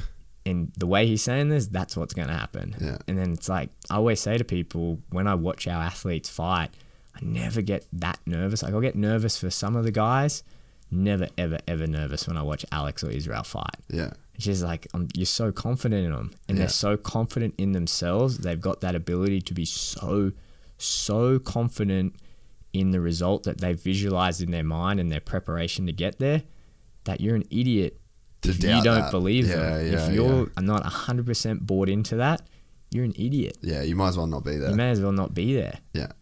And it works. It's bizarre, and it doesn't work for everyone. Don't get me wrong. Like, they're two very special athletes. Well, that's why they're the guys. And that's why they're the GOATs, right? Like, they're the best. But it's this whole mental, spiritual side of it where they just so clearly see this vision. Yeah. And they know exactly what they have to do to get there. And like, Israel just rehearses these. It's incredible to see. Is this it? This is a bit? Is it? Yeah, okay. That gym was crazy, eh? Where Sure was it had that? a Ferrari in the middle of it, or a Bugatti or something, in Miami. All right, I want to see this particular. Yeah, here we go.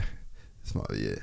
Look at the fucking intensity in the dude. Look, that exactly how he does that shit in the octagon, man. Yeah, because he's rehearsed it in his mind 1,000 times. But like, everyone's just kind of chilling, you know, like, just to have that presence, like, to be able to like cultivate that presence.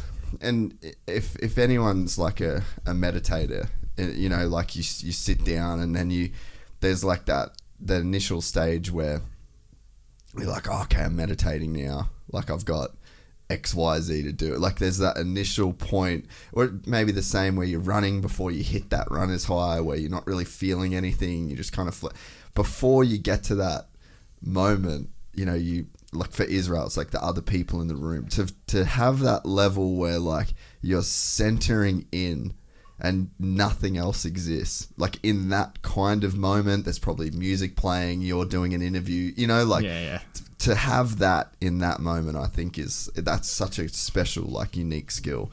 And to see the level at which he can replicate being in the gym and in this kind of completely different environment, to then going out onto the biggest stage, one of the biggest sporting stages in the world, and to just do exactly the same thing. Like, it's pretty special. Yeah, it's a skill. That's what it is. And it's a skill he's elite at. But it's a skill, again, he's had an innate ability to do it, but he's been taught it. And I'm blowing a lot of smoke up Woody, but Dave does this with them. Yeah. Like, you see these guys, and I talk about this a lot. I give Ice Bass a lot of crap. More so on the side of athletic performance, like the actual physiological benefits. Like, I'm not totally convinced, but ice baths, neither's a science, bro. The ice baths are a phenomenal tool to train mentally, because that's what these guys, you see them in the ice bath all the time. Everyone's like, oh, they must be using them for recovery. No, they sleep and they eat and they do other things for their recovery. What they do in the ice bath is they train their body to be able to elicit a state of calm when you're in an environment of chaos. How do you do that? In the ice bath, there's no other I don't know other medium where immediately you're just in this extremely stressful, highly tense, chaotic environment where you got two options. You stay in or you get out. And if you stay in, it's going to be cold, it's going to be very uncomfortable, it's going to be really hard. So what do you do? Then you have to train yourself. What do you do in that moment? And then it's like, there's so many ways you go. Do you just hyperventilate? Do you just tough it out? Do you just zone out? And you go, no, there's a whole system where you can hijack your nervous system to be okay with that. And it's not ignoring that you're freezing or that you're feeling this pain. It's that you just accept it and be present. You got to be present with it, and you kick in this training. You kick in this system where we need to just hijack our central nervous system. We need to be calm. I talk about it a lot with Kai Kara-France. He's really, really good at this, and he just fought a couple weekends ago. Tough decision loss. Tough decision. Yeah, Probably real tough. Don't agree with it, but that's sport. But it's like Kai in that third round was stuck in a pretty deep rear naked, and that's happened to him 2 other times in his career. There was another time where we were in Vegas. He was caught in a rear naked for 4.5 minutes of the round.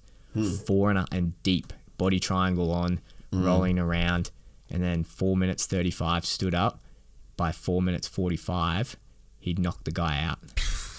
And then there's another one where we fought a wrestler in Columbus, I think, just ragdolled him on his back for 3 minutes, but he got out every time. And you talk to him about it, and you go, what's going through your mind? He goes, not much. I just stay calm. I'm just calm. And he goes, because at the end of the day, the way that he gets me and he taps me out is if I make a mistake. Yeah.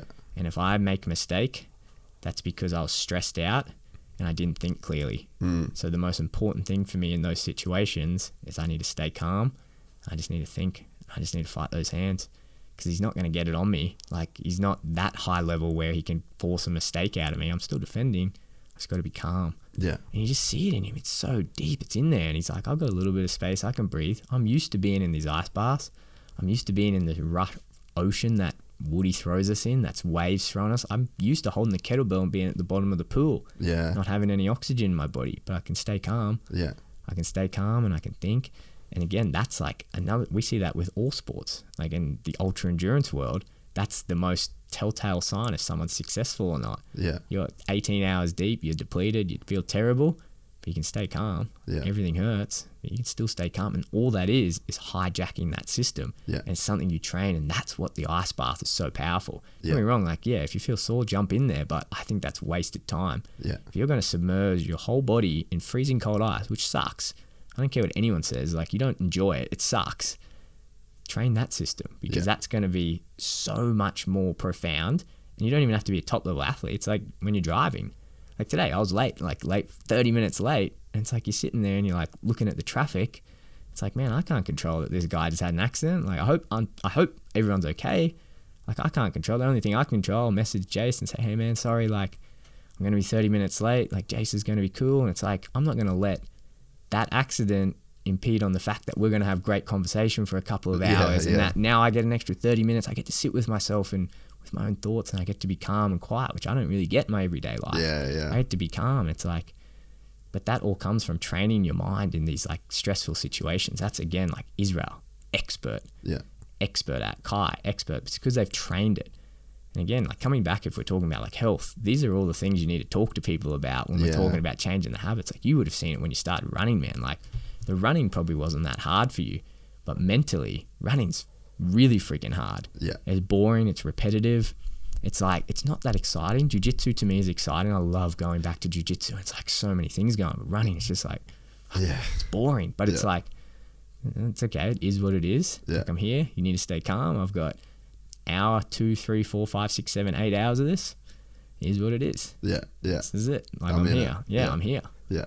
So to talk about stress for a second, I don't, I'm maybe you're the wrong person to ask. I always wonder what metrics the stress on the Garmin's going off. Do you know? I don't look at it, bro, because so I'm in the ultra world now, right? So like running, and then there's like marathon running, and then ultra running is a whole nother level of crazy. And then you've got levels of it. And again, I don't know, because I've been around these so many high performance people, maybe I just manifested it, but I've like somehow started hanging out with some very, very elite level ultra runners and get dragged into their races and their runs and everything. I do a session with them on a Saturday where we're out for 8 hours. This thing will tell me to rest for 2 weeks. I don't know what. Well, I did a run this morning. It was like 2 hours. And it said rest for 40 hours or something. I was like, bro, I got to go home this afternoon and do another session. I don't know what the metric is, but and you just don't give a fuck. Because again, you need to be aware of that stuff though. Absolutely. Like, you can only train as hard as you recover. That's an absolute fact.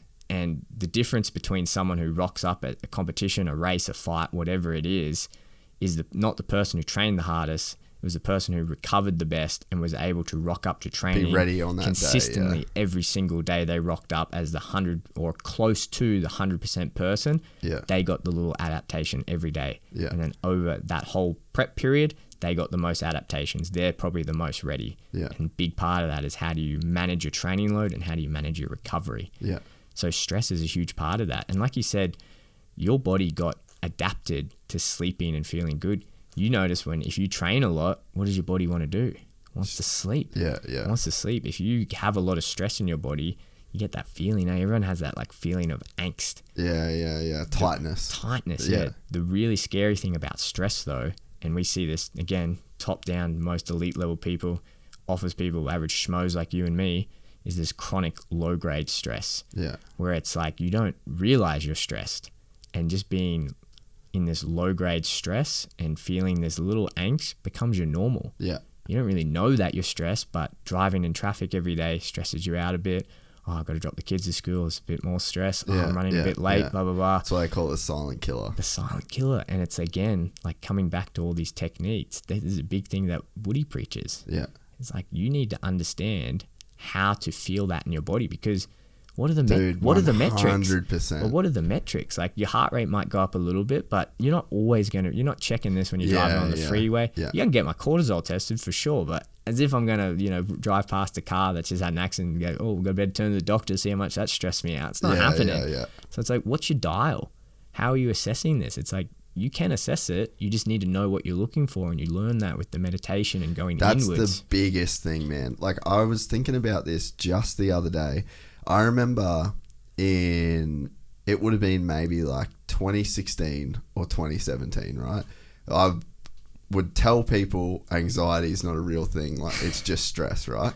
And then I remember having a conversation with, like, because I get real tight traps. Like, that's my stress, basically. Like, my traps really start to lock up. I think it's a lot of, like, being at the desk, like, sitting down. And then, like, whenever I'm stressed, I'm like, my shoulders start coming up to my ears, And I remember having this conversation with my old business partner in the car and being like, man, I'm fucking tight. Like, I'm always really tight. Like, because I'm a big, ask my wife, I'm a big, like, exhaler. Like, I'll just hold my breath for ages. And then I'm like, and she'd be like, what the fuck are you doing, bro? Like, and I'd never really noticed it that much until she started, like, really pointing it out, be like, just fucking breathe.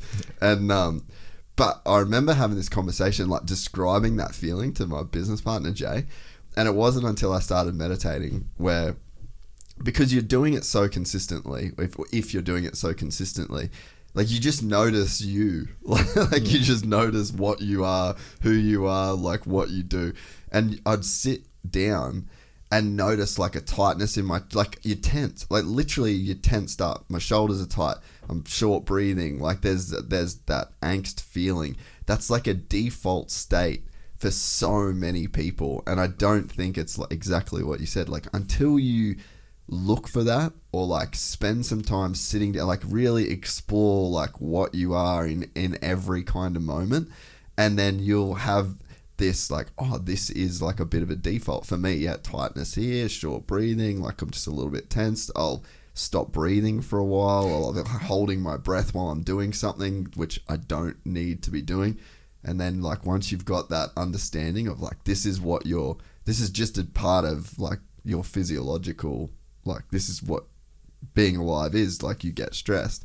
When you have that, you can just in everyday, like, driving in traffic, and then even, like, on a deeper level from a meditation sense, there's, things about yourself. Like, is there a self there that is, like, thinking these thoughts, or are they just appearing? So that there's even, like, a physiological level where you can, like, relax, but then there's also, like, a mental letting go that you can do. And if you practice over and over and over and over, there's just, I wonder, like, cumulatively over the years, like, how much tension are you not experiencing, and, like, how much more are you breathing, like, how much lower is your heart rate cumulatively over your lifetime with just these small practices of 10, 15 times a day, just, like, letting go, like, releasing that tension, mentally releasing the tension. Like, fuck, it's got to be good for you over the long term.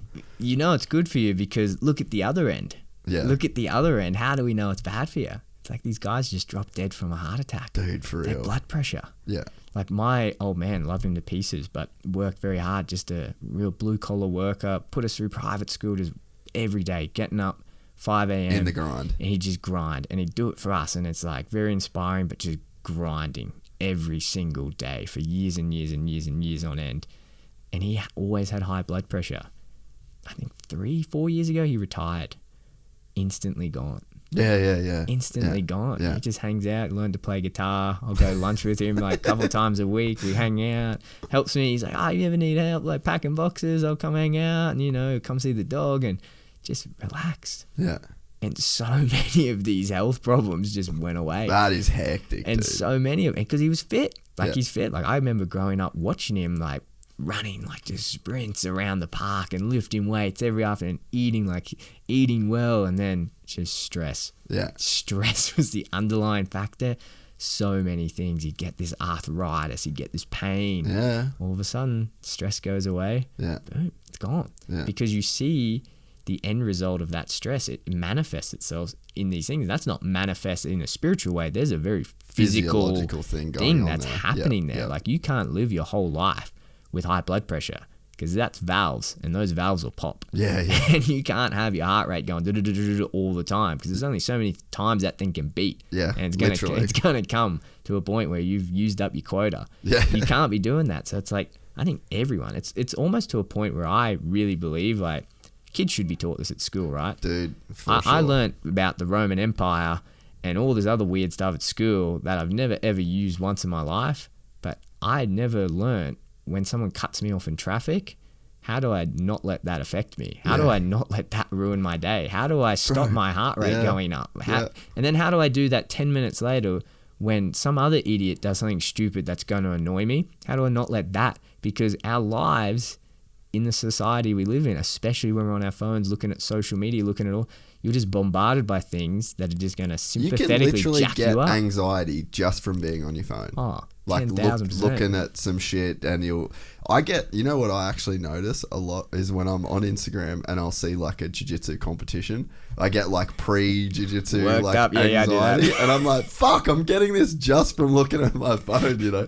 I feel like that's like different than if you're like comparing your life to somebody that, you know, I feel like that's a bit more healthy. Yeah, that's probably worse. But it's like the link between the mental and the physiological, and then having an understanding of like the patterns of energy that kind of go through your body. Like, there is a lot in just simply understanding like the states that you kind of live in, you know? You know, it's funny, when I graduated uni, so I got 2 degrees, like pretty expensive degrees from a pretty good university. I remember people would talk about this stuff and I'd be like, shut the fuck up, you hippie, shut up. Like, the science is so clear. You want to perform well, you eat this, you break this down to this, you need to do this type of training. And it wasn't until I got to the very, very, very, very high levels of sport and performance where I realized, man, all that stuff is like 10% of it. And that's being generous, 10% of it. All this stuff, that's the good stuff. That's 90%. And the reason that all these guys up here are there is because they figured it out. And 90% of other people think it's stupid. I look at like a guy like, and no disrespect or no shade, right? But let's go Israel Adesanya versus Luke Rockhold. Like, physically, very similar guys, both been world champions, both in the same weight class. And you can see the way that one dude moves through his life and the spiritual connection and the calm and the internal work that a guy like Adesanya's done. And then you can hear an interview with like a Luke Rockhold, and you're like, okay, this makes sense. Like, why you're not this guy and you're this guy. And it's like you can be the same in so many metrics. And if you have some sense of like real connection to like yourself, and you've looked at yourself, you understand what the self even is. Like, if you really have done that work, like, fuck, I feel like everything starts there. And, you know, like with food, we've been talking about nutrition. It's like so much of the story of who you are. Who am I? Like, what am I? Like, what do I do? Everything we do starts with this I thought. And if you don't spend time with that I thought, or you don't look at that I thought, you don't look at who I am and really like have a relationship in that sense, then you're on autopilot, you know, like you can't respond, you just react. Like, I really believe that that's the underlying thing when it comes to that, like respond, not react, is like, if you don't have any kind of spiritual connection to yourself, or you don't really understand who you are, like, all you can do is react. Like, you're just getting bounced around the universe. Like, some dude cuts you off in traffic, you fucking make a dumb decision that fucks up your relationship in your life. Like, there's so many things that can go wrong purely based on just not taking the time to like look at who you are. And I think that's why the guys like Izzy, or, you know, like Volko, you almost can't do like the road miles running that they've done or the jiu-jitsu sessions, that like they're constantly in a state of like being just me versus me almost, you know. And I think that that's something that I probably noticed a lot with running. I think for like with me, right, so jiu-jitsu is the place where I'm gone.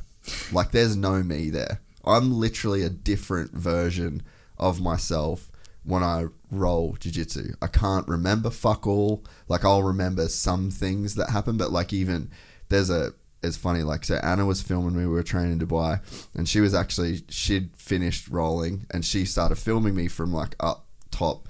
I was rolling with a guy, then I submitted him, and I said, when we got in the car, I didn't know she was filming, and I was like, oh, I did this, and then I was, like, the craziest transition to this triangle ever, and I was wrong.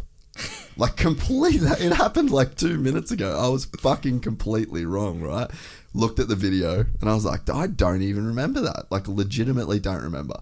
But so, and then motocross, similar kind of thing where it's like we're doing these really active activities that they almost like they're meditation. They're the goal of meditation in a sense where like the self goes away and you're just experience. Like when I'm doing jiu-jitsu, I'm just doing jiu-jitsu. There's no me telling my body what to do. Like it's just, I'm doing that thing fully on autopilot. Motocross, very, very similar. But I think that why people maybe shy away, and probably why I've shied away from like running, cycling, like these hard, where it's just so repetitive. There's no real stimulus going on. It's not exciting. It's not that fun, but it forces you to like really argue with yourself, almost like as in the same way or the opposite way that I'm escaping myself when I do motocross or jiu-jitsu or surfing.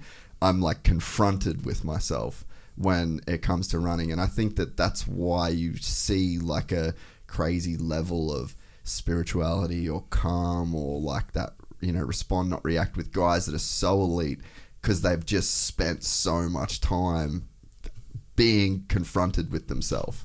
Yeah, you kind of have to go the other end. It's like the yin can't exist without the yang. And I think in sport, especially, it's a great example like jiu-jitsu. In most sports, it's reactive and you're training yourself, and our society rewards you being reactive, right? You want to get so good at something when someone goes to pass this way, you've got three counters and you boom, boom, boom. And no matter what, you react without thinking about it. And that's kind of the goal of the sport, right? And that's with most things. You want to be so good at making a decision that you're boom. Yeah. You're Timmy on the minute, you just go. You just go right there. And any layer of thought in between that would stop the technique being effective. Gone. And it makes sense, right? Like think evolutionary. That makes so much sense. Like imagine if a giraffe, they're not going to whack you at the neck. But scared of a giraffe, yeah. What's going through my mind? But say like the saber-toothed tiger comes in, you got the split second to make a decision whether or not you fight or flight, and what you do that could save your little tribe or whatever. So it makes sense that we need to do this. But like everything, coming back to this, you know, our body has all of these systems built in. So there's probably some use for them. We don't just have the fight or flight. We don't just have the sympathetic side. We've got that rest and digest, that parasympathetic. And like we were saying before, whether you're in low-grade chronic stress or you're just constantly in sport, even when you're just normally training, you think this is the goal. I just want to be able to react. You're always in that sympathetic state, but you need to be able to tone it back. Like you can't have the light without the dark. And that's one thing I've learned with ultra running is that ultra running is not really difficult because it's physically difficult. Yeah, it's very mental. Don't get me wrong, you have to have a certain level of aerobic conditioning, you have to have a certain strength in your glutes and whatever to be able to sustain just that long volume. But you can put identical athletes side by side, and the thing that will make the difference on hour 27 is mental. Because I always think like in a marathon, when you look at a marathon, there's the guys finishing in 2 hours, 2 hours 30, elite. Then there's guys finishing at 8, and they look completely different, but they all just finished a marathon. Yeah. You can do it. Like you absolutely can do it. When it comes to this ultra endurance stuff, everyone can still do it. Everyone can absolutely do it. Your feet will always keep going. But the thing is, the body will do what the mind tells it to do. Yeah. And that's really difficult. And that's really difficult because we live in sport world life in this sympathetic, jacked up fight or flight. And that's what we think's normal. And we get used to this reaction-based system. And then when you're out there and you're in the middle of a forest and you're 20 Ks from an aid station, seeing anyone, and you've got a choice, I don't really want to do this. Do I stop or do I keep going? You've got to keep going. But what is it that's going to get you going? You can't get too sympathetic because you'll burn out, and then you've got 18 Ks and you've got nothing left in the tank. Yeah. So what is it? You need to be able to go parasympathetic, and you need to be able to look inside yourself. It's interesting, you're saying before, like, you've got that thing talking to you, like, you've got to sit with yourself. And that's one thing every ultra athlete I've spoken to, that's what drives them to the sport. It's not, no one likes running. Like, don't get me wrong, being in the trails and everything is nice, but it's not fun. Like, trail running is exceptionally hard because you're running up and down mountains and rocks and everything. It's crazy. It's like, but what is most appealing about it is you don't have a choice. You don't have a choice. It's like you've chosen for this period of time to almost go on this retreat with yourself. And you have to learn about what's going on there. And what happens, you realize over time, is that your body pulsates through being sympathetic and parasympathetic to get you through. And you realize this in ultra endurance events, where there's sometimes, and just in life in general, where you're going to be very amped up and everything's great and you're pumped up and let's go, let's get this done. But then with every high, there comes a crash. If you want to spit all those adrenaline hormones and get very, very high up here, you've got to deal with the consequence of that, which is the crash down here. And that crash is hard. That crash is a very lonely, low, dark, difficult place. And you have to deal with it now because you're 50 Ks away from seeing another human being, and you've just got your 2 feet to get you there, and you've got to get through it. And so what you learn in these long duration events is that it's not so much about me putting one foot in front of the other. It's about, how do I modulate this response? How do I stay level? And then who do I meet at different stages of this? I have this persona where I'll meet 3 or 4 different people, but at one stage I meet this guy in my mind called the Mofo. And the Mofo is the worst, darkest part of me. And the Mofo has made me hate every single person in my family. It's made me hate my partner. It's made me hate every single person in my life for different reasons or another. And that's exists in my mind. All those thoughts exist, and they come out in this period. But what I've also learned is that Mofo is so necessary and so needed for me to get out of that. I can't get through that period without him saying that, because I need something else on the other side. He is the push, but I need the pull. I need the pull. So I need to go through that. And what I've learned over the years of doing this is that I need to know how to fire that mofo up at this part, but I also need to know how to let the other guy, that light, come back out. And how do these, it's like an air balloon. How do I let the gas go and let the balloon come up but not go too high? How do I level it back? And then once you realize that you can level this, and you let this guy quiet down, you let that mofo quiet down, and you let this guy speak up a little bit, crazy thing happens where they can start talking to each other. And you're not having this conversation where it's just this guy. It's like, you suck, you can't do this, there's no way. This guy gets to chime in. Why not? Why do you think that? Why is it that you think I can't do that? Why is that? And you start learning all of these really weird things. And then it turns out that the mofo isn't just one guy. There's 6 guys there. This guy here, there's probably 6 of his friends as well. And you start meeting all these other guys. And then all of a sudden you're meeting all these different parts of you that make up all of your ego, your personality, whatever it is. And that's the appeal of it. But you've had to go through that. You've had to modulate yourself and go through that. There's only one way there. There's one way to do it. Pain cave. And it's like you have to put yourself in this extreme situation. There's no other choice. I can't sit down here. No one's going to get... I'm literally like, I'll be stuck here. I'll be stuck here. I've got to put one foot in front of the other. And now I need to figure out how I convince my mind to keep my body going. And so I have to rely on these 6 different people over here, and they have to talk to these 6 different people over here. And we have to make this work. And sometimes these guys are going to have to be really loud, but then these guys are going to have to quiet them down. And that's the game you play. And really, that's the exact same thing that you get when you go on a silent retreat and you sit with yourself for 6 days. You'll find that this light and dark comes out. Everything starts talking. And then all of a sudden you're in the best mood ever, and you're in the worst. You're suicidal. People just like bust out tears. You can't do it. And it's like, but then the cool thing I find, especially, and this is the thing about running, which it's not just running. You get this in Jiu Jitsu, every single sport, but the thing going back, every single person can run. Yeah. And I think like I've copped it a fair bit from like my other athletes. Like, man, why don't you get in, like, do the MMA more? And it's like, man, like, and I try to explain this to them. It's like, because what I want to do is like, I want to spread this message. I know, like, I've seen what you guys do. I know that people can be this higher self. They Let's can not keep it here. They can be this higher self, but I know running, like, it don't even have to be a runner. You can be anyone and you can do it. And this is just such a great pathway for you to experience in this. You don't have to run an ultra marathon. Yeah, you'll get that doing 5Ks. You'll get that. If you've never done it, you'll get it doing 2Ks. Yeah. You'll have all of these things. But the thing is, the time, you won't spend that much time. Yeah. And what's going to be very addictive about it, whether that's running or whatever other hard thing you do, is the time that you're able to spend with these things. Yeah. With this light and this dark and the different components of the mofo and then yourself. Yeah. And you start figuring all this out. And I'm convinced, and it's the same with all my ultra friends, the guys that getting ready to run 100 miles, they're getting ready. I've got some guy that I'm talking to tomorrow who's running 500 miles. The same thing is that they just get more and more comfortable spending more time with these people in their mind, that you really start to understand them. And then when you finish that, you take that back into real life. They all go away. Yeah. But you've got all these lessons. Yeah. And all of a sudden, it's a lot easier to not react and then respond. Yeah. Because you've gone through it. You've just been in the time chamber. Yeah. You spent 6 hours on the trails, which, don't get me wrong, it's hard, but it's not like you're not on an assault bike or anything.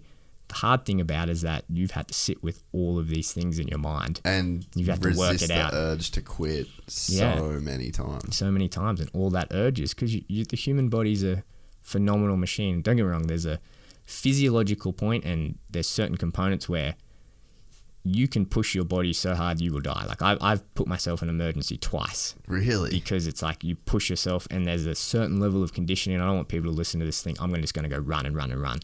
That's silly. And you need to like understand how to hydrate and fuel yourself.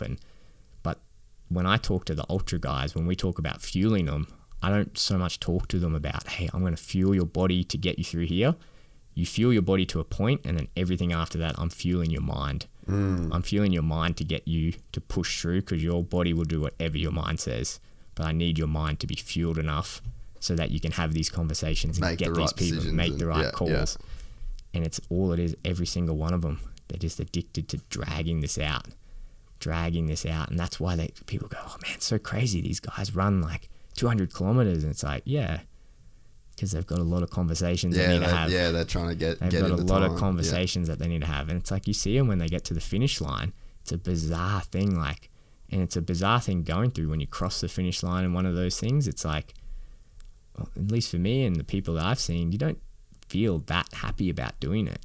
And it's like cliche, right? Like it's not the destination, it's the journey, because that's literally what you're doing. And it wasn't about running that race. It was all the crazy training I had to do and all the hours and hours of time that I had to spend with these people in my mind and understanding them. That's what was valuable about getting this. And that's why I'm going to sign up for another one, because I want to put in another 120 hours of prep figuring this thing out in my mind. Yeah, I'll get healthy, I'll get fit, and I'll do all these other things in between, but that's what you really want. Yeah. And the crazy thing about that is that it's accessible to everyone. Yeah. Everyone can buy a parachute. Most people, most able-bodied people, it's accessible to.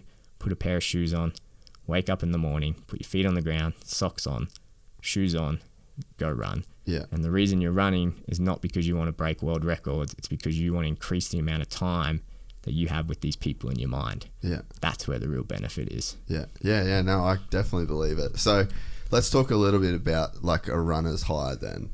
And like, so my running has basically been probably since like February this year. We had like a gym at our apartment in Dubai, and I did a couple like 5K runs just out on the street, but it's kind of like it just wasn't that well set up for running. And then I was like, okay, I don't really like running right now, but actually the first thing I did too, I spent like $350 on shoes. Yeah, so it's crazy. That was where I was like, all right, I'm just going to like fuck myself over here by buying these expensive shoes, and they'll stare at me going like, you better use me, bro. So I did that first. But then I was like, all right, I don't really like running that much, and there's all these races that I kind of like need to be across, whether it's like F1, MotoGP, World Motocross, Supercross, whatever. don't really have time in like my normal life to just sit and devote that much time to watching racing. So I was like, all right, I'll take my iPad and I'll watch my racing that I need to watch, but I'll like run while I do it. And I think I probably did some runs where I was running for like 80 minutes, 90 minutes. I didn't really pay that much attention to the Ks. But then I've come home and I've done more like on the ground running. So I'll do like 5Ks, 4Ks, like kind of wherever I'm feeling through the day. But so when do you get like runner's high? How do you know you've got a runner's high? Like what's that like look like for you? And like how would you kind of like sell the gateway drug of runner's high? Oh, like you'll know you know what I mean? You'll know you have it because all the best business decisions I've ever made, all the best ideas I've ever had, all the arguments that were ridiculous and then I realized they were ridiculous all came when the runner's high came on. Yeah, okay. But at least with me, for me to get my runner's high, I guess the first little high, I have to go do 45 minutes of hell. Like my body, for whatever reason, I have very inflexible ankles, my calves. I went to and got a running assessment by a biomechanics coach. They said, you're not built for running. You can't run. Like, there's just no way. And like, I ran and he's like, man, this is the most ridiculous technique. And he's like, look at your body. Like, you could work on it, but it would take a long time. And I was like, okay, cool. Well, I've got to work with what I got. I can't get new legs. Like, so the thing is, so the first 45 minutes for me before everything warms up and I get, you know, that endocannabinoid system kicks in, which is what your runner's high is, like when you're smoking weed, it's the CBD. That's why you feel so relaxed, you feel so good, you feel so clear-headed. That's 45 minutes of pretty crappy, tight calves. And don't get me wrong, like I have an hour and a half routine where I'm triggering, stretching, doing active warm-ups and everything. They help, but I've still got to go through this. Yeah. But I'll go through it every single day of the week. I had that with mountain biking, where when I was mountain biking a bunch, I would spend 7Ks fucked. Like lactic, just my legs were cooked, and it would literally every time I'd like look on my Garmin and it'd be like around 7 kilometers, it'd just free up and start to go away. So I actually can kind of like relate to that. And that's when everything's releasing, right? Yeah. And the cannabinoids, everything relaxes, breathe a bit easier, everything seems a bit clearer, the day seems a bit more beautiful. Your thoughts just go, right? That's really addictive. And like talking about those conversations, that's when the guy on the left, the really happy one, that's when he's out in force. Yeah. He's out in force because you feel so good. And it doesn't take long to get that. Like if you're out running a 5K, probably after 2 kilometers, you're going to start feeling that. Yeah. You got to go do it though. This is the thing. I think people think you go out and as soon as you hit the pavement, you're going to start feeling good. It's like, give it a bit and it'll go. Like when I'm in the trails, 46 and a half minutes. 46 minutes 30, I need to look down and see on my Garmin. And for whatever reason, maybe it's mental at this point, that's when it comes. Everything relaxes, my calves not tight anymore, feet don't hurt, these injuries I can't feel them. Mind's clear. Okay, I'm out here for 6 hours, that was really freaking me out for that 45 minutes. Now I'm good with it. Now I can think about whatever it is I want to think about. Now that I'm out here, I just got to sip my water, eat this bar every 30 minutes, and now I know I'm good for the next 5.5 hours or whatever it is. The runner's high is extremely addictive, and the proof that runner's high is extremely addictive is that running is the biggest participation sport in the entire world. Really? By far. Like, it's not even close. Yeah. And I think further proof to that, most successful CEOs, most successful people that I meet, what's their sport of choice? Running. Yeah. Because it's openly accessible. Yeah.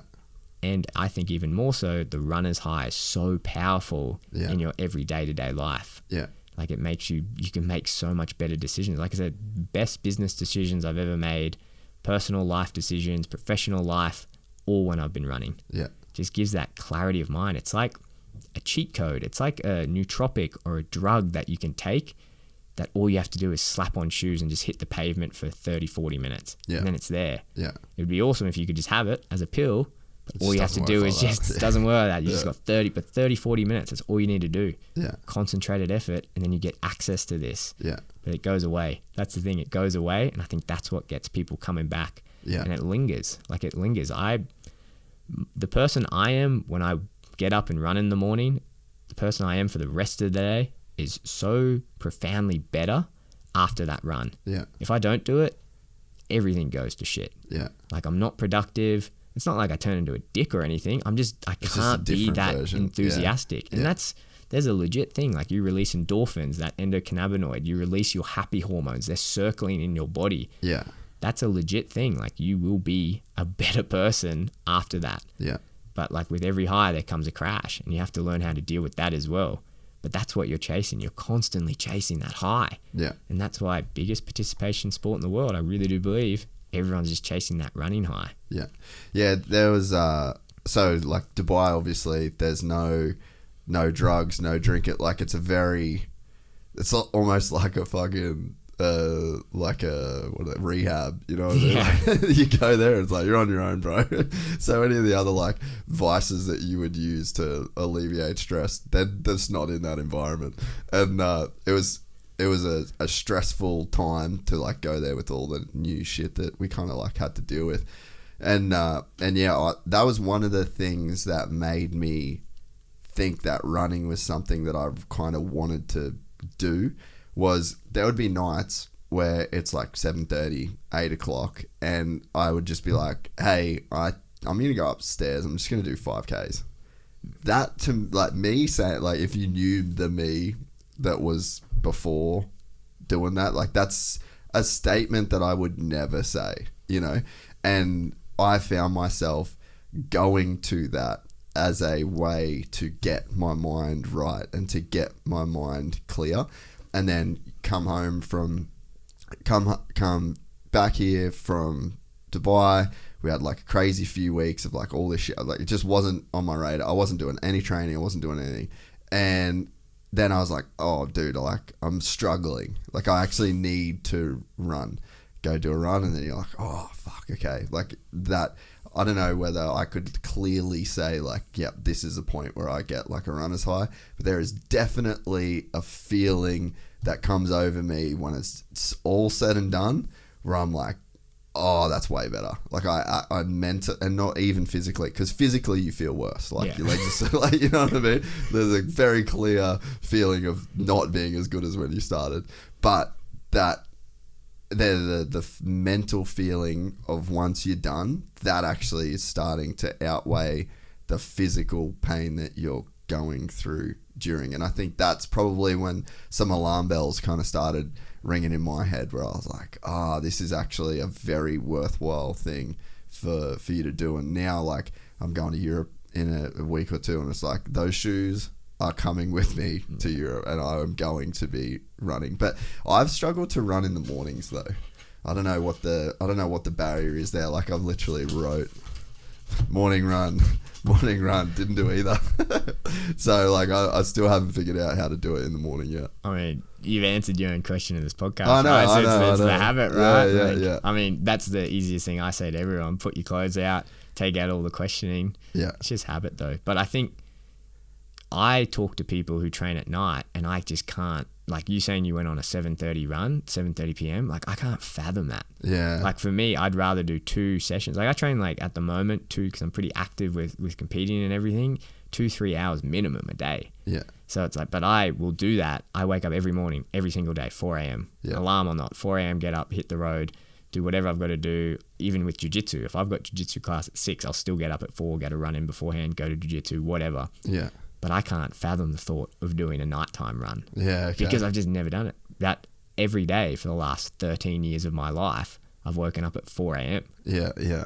And I've been in bed by 8 a.m. Yeah. 8 p.m. So I can't fathom the thought of disrupting that. Yeah. Those habits. Yeah. Maybe at sometimes, if I'm getting ready for large events and I need to get a lot of volume in, I have to do afternoon sessions. Yeah. And I'll do them at like 4:35, and even then they're a struggle, right? But they're never as easy as my morning ones. Again, like we're saying, because it's just so habitual at this. It's so habitual at this point. Yeah, that's my next little project is. But I've had such a dialed morning routine of like, I get up, I have a coffee, I check my emails, I'll do some reading, I'll have breakfast. Like, my morning has always, or in the last like 4 years, has just been very, very like cultivated around like, that's me time, you know. And so I feel like I just have to start to change it, pivot it a little bit, and at least do like minimum 3Ks in the morning. Do you feel good though, like in the morning when you get up and do that? Yeah Yeah, like it's just I've always like I love reading in the mornings, and I just don't, for whatever reason. Dubai was a little bit different, like just I don't have as many people around and all that sort of stuff. But yeah, I just love getting up. I love reading first thing. That's like, it just feels like my time, you know. So, but I just need to replace or shift things to where I'm running. And I think the other thing for me as well is I'm at the point where it feels like it physically takes a lot out of me too. So I think there's a part of me that's like scared to run in the morning and then not have the gas that I need to have to like last me through my day. And then even like because I'm training for the World Vet Championships at the end of this year in November for motocross. Yeah. And like I rode the other day and my legs were sore, and there was parts on the track where I'm like, you're hitting things at speed and you're trying to stay squatted, and like you can feel your legs like compress. So there's a part of me as well where it's like, oh, that's my main training is like the motocross. But I think I just need to mentally get rid of all that, go through what I got to go through to just be doing it every day. Because I think your legs kind of will adapt. Yeah, absolutely. I mean, we're talking about like the mindset thing and everything, but like the physical side of it is absolutely a thing. Yeah. And being able to fuel yourself, that, you know, it's our entire company. That's what we build our name on, is if you're going to be doing that, you need to be fueling that. And it's a weird thing.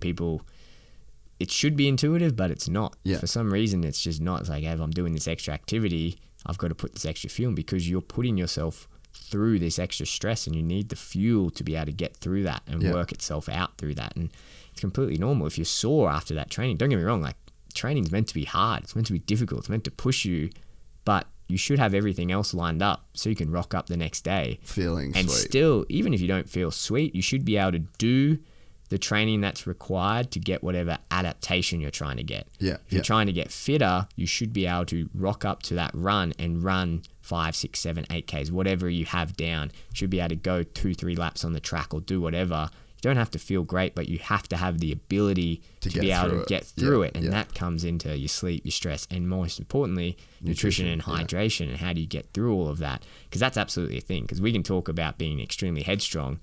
That's a thing. Yeah. But you'll run yourself into the ground. You'll absolutely run yourself into the ground. And again, you want to fuel that mental strength. We say that to all of our, especially the fighters. You can be as mentally tough as you want, and you can grind out people. But if you come up against someone who's just as mentally tough, that's done all the right things, that's fueled everything correctly, and they're fueled up, they're grinding you out. There's no questions about it. If either of you guys are going to quit, it's just going to be a gas tank thing. Whose gas tank empties first? And it's going to be yours, and it's going to suck. So for, like, let's say for a morning run, right? Is there, I mean, I don't know if you can even make this generalization, but for a morning run, let's say I want to get up every morning and do 5Ks. What nutritional steps should I take to be prepared physically to do that, both before and after? So there's a good guidelines we can use. Generally, for any activity that's less than an hour, you generally don't have to put too much fuel in there. And the reason you don't have to do that, there's a couple caveats to that. The reason you don't have to do that is because your body, given you've eaten properly, should have that fuel on board. From the night before. So our body will store like carbohydrates in our muscles and liver and everything else. So if you've eaten pretty well the night before and say you haven't trained and you're not depleted, you should be able to wake up and you should have the physical energy and hours worth. And then you should be able to get it done. But you will wake up and you will be dehydrated, because unless you're a weird psychopath, you're probably not getting up every 2 hours and drinking water and mixing in your salts and whatever. That's a big one. So what do you lose, about 500 mils of water overnight, or is it just different? Different for everyone. I've got guys who lose 2 kilos worth. Really? Overnight, it's called a float. And they float that much just because they're drinking so much, and the environment that you're in will impact that, because we lose fluid in our breath, right? So if you're having good deep sleep, you're losing more fluid. Breathe deeper and more. Exactly right. And you need to, and you're not getting up. And if you're getting 8 hours of sleep, which you should be, 7 to 9 hours, it's a long time without fluid in your body. You're not sweating it out, but you are still losing it. So you've got to put that back in, and starting that session hydrated has been the biggest realization with my athletes. That's just changed everything.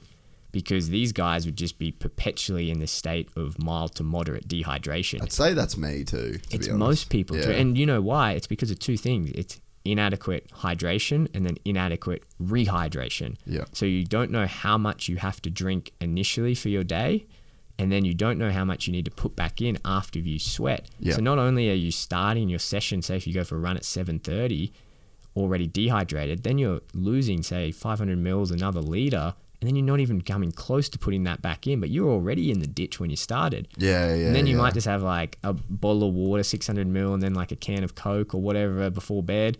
And then you wake up the next day, but you're already in the ditch. And then you've got 7-8 hours of sleep where you're losing more. So you just constantly like that. And again, like we're talking about the low-grade chronic stress, like that's a stressor. Yeah. And that's something that's, people are low-grade chronic dehydrated all the time. Yeah. Figuring that out and realizing that was the thing with our athletes was just one of the biggest game changers. It was so simple because I racked my brain. What's going on with these guys? Why aren't they recovering between sessions? Why can't they hit these numbers? And it was everything. I tried all the vitamins, supplements, everything, changed all their diets. And then one day I was like, they're not rehydrating after their session. They're coming in, they're training 2-3 hours. They're losing like 3-4 liters of fluid. Yeah. And then they're going to the vending machine and they're getting like pop. Or they're getting sparkling water, and like what they should be having is these big water bottles, and they should be getting these salts back in and pushing that fluid back in. And then when we started doing that, we just saw such huge improvements with our athletes. Yeah. That applies to everyone. Like that applies to the office worker. You're getting slumpy and you're getting real, you can't concentrate. You're getting headaches. You're getting fatigued throughout the day. You get 3 p.m. You feel crappy. First thing I tell everyone, check your water. Yeah. Check your fluid status. Yeah. Are you adequately hydrating, and are you adequately rehydrating after your training? Get those two things down. Guarantee most of those problems will go away. That's the one hardest thing about doing jiu-jitsu at night is, like, I'm not a massive sweater, but doing jiu-jitsu in a gi, it doesn't matter if you're a massive sweater or not. Like, you're sweating during that shit, And I would struggle so hard to come home, have dinner, and drink enough water to not wake up feeling dehydrated. Like, that's one of my biggest challenges that I have training jiu-jitsu of a nighttime. And honestly, shout out. So the best I've ever felt in my life hydration wise was using Train Aid. And I think I had I probably had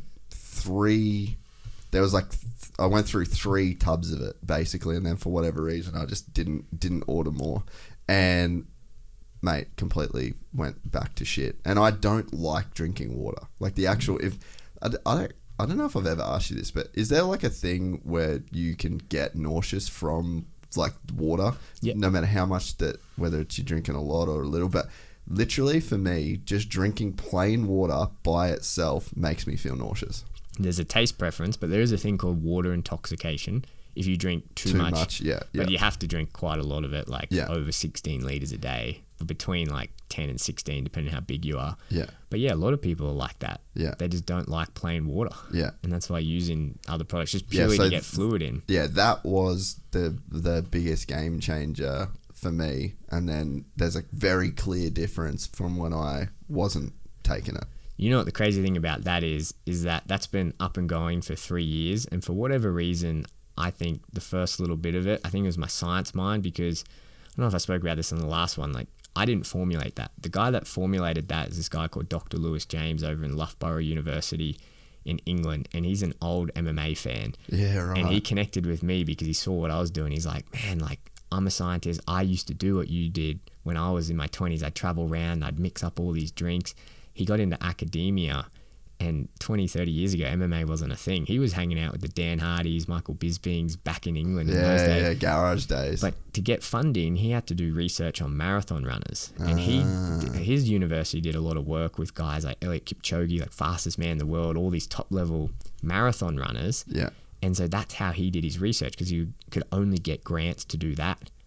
But then his interest was always in combat sports. And then when we connected, I started talking to him about it and going, man, like, I'm so sick of mixing up these drinks when I've got athletes weighing. And he's like, oh, I remember doing that like back in the day, and I'd do this. What did you do? And he goes, you know what? I've got funding from all these top level supplement companies over the years, and I've worked with them all. And I've got to put all of this into practice with some of the best endurance athletes in the world. But my interest has always been in like combat sports. Yeah. He's like, if you want, like I've got these formulas where I think this would work better. And again, I've worked with all the other different supplement companies. I've taken the best and worst bits from all of them. I've got this formula that I think would work. And when I say formula, that's what's called an oral rehydration solution. So it's a very specific type of drink. And without getting the depths, it's so that what makes that hydrating is that it rapidly moves fluid from our stomach across into our intestine and then across the intestinal wall into our blood. Yeah. Because that's the goal of hydration, especially in sports, is to get hydrated as fast as possible. You get really dehydrated, you go to hospital, they put an IV straight into your blood. Into your blood. So that's the goal, is how do you get fluid into your blood as fast as possible? Biggest medical breakthrough of in the 20th century, I think it was in the 50s, don't quote me, but was figuring out oral rehydration solutions.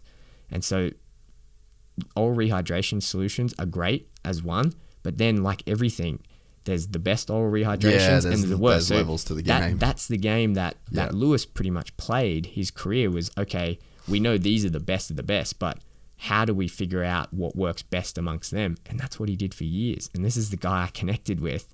And he pretty much said, it's called the osmolality, which is the concentration of how much salt and carbs with water and all the other electrolytes are in that.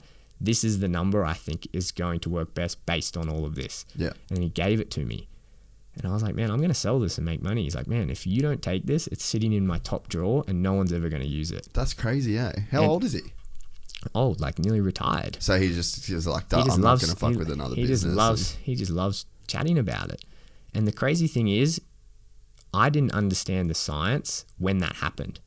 When I initially, even probably when we last spoke, I don't think I had wrapped my head around the science of just how good it was back then, because the 2 times I landed myself in emergency in those ultra endurance rates, I didn't use Train Aid.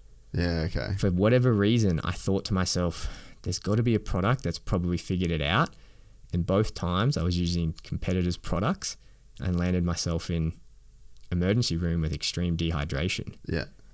And then ever since I've started using that, no issues. And the thing is that we get that feedback all the time. Yeah. And at the start I didn't like saying it because it's like, oh, it's like so boastful, don't be like that. But the thing is that it's legit. Like it's legitimately one of the best because it's been formulated. And I've honestly used everything as well. And it's crazy because the way that works is what we're finding out is what's coming out now 3, 4, 5 years later is when we're talking about rehydrating combat athletes going from death's door after a weigh-in and getting them back in that 3-hour period. Legit, that's the gnarliest example of like when you need to hydrate. Exactly. And what we're finding is the most ideal formulation for it we've had for 3 years. That's what we're seeing in the research.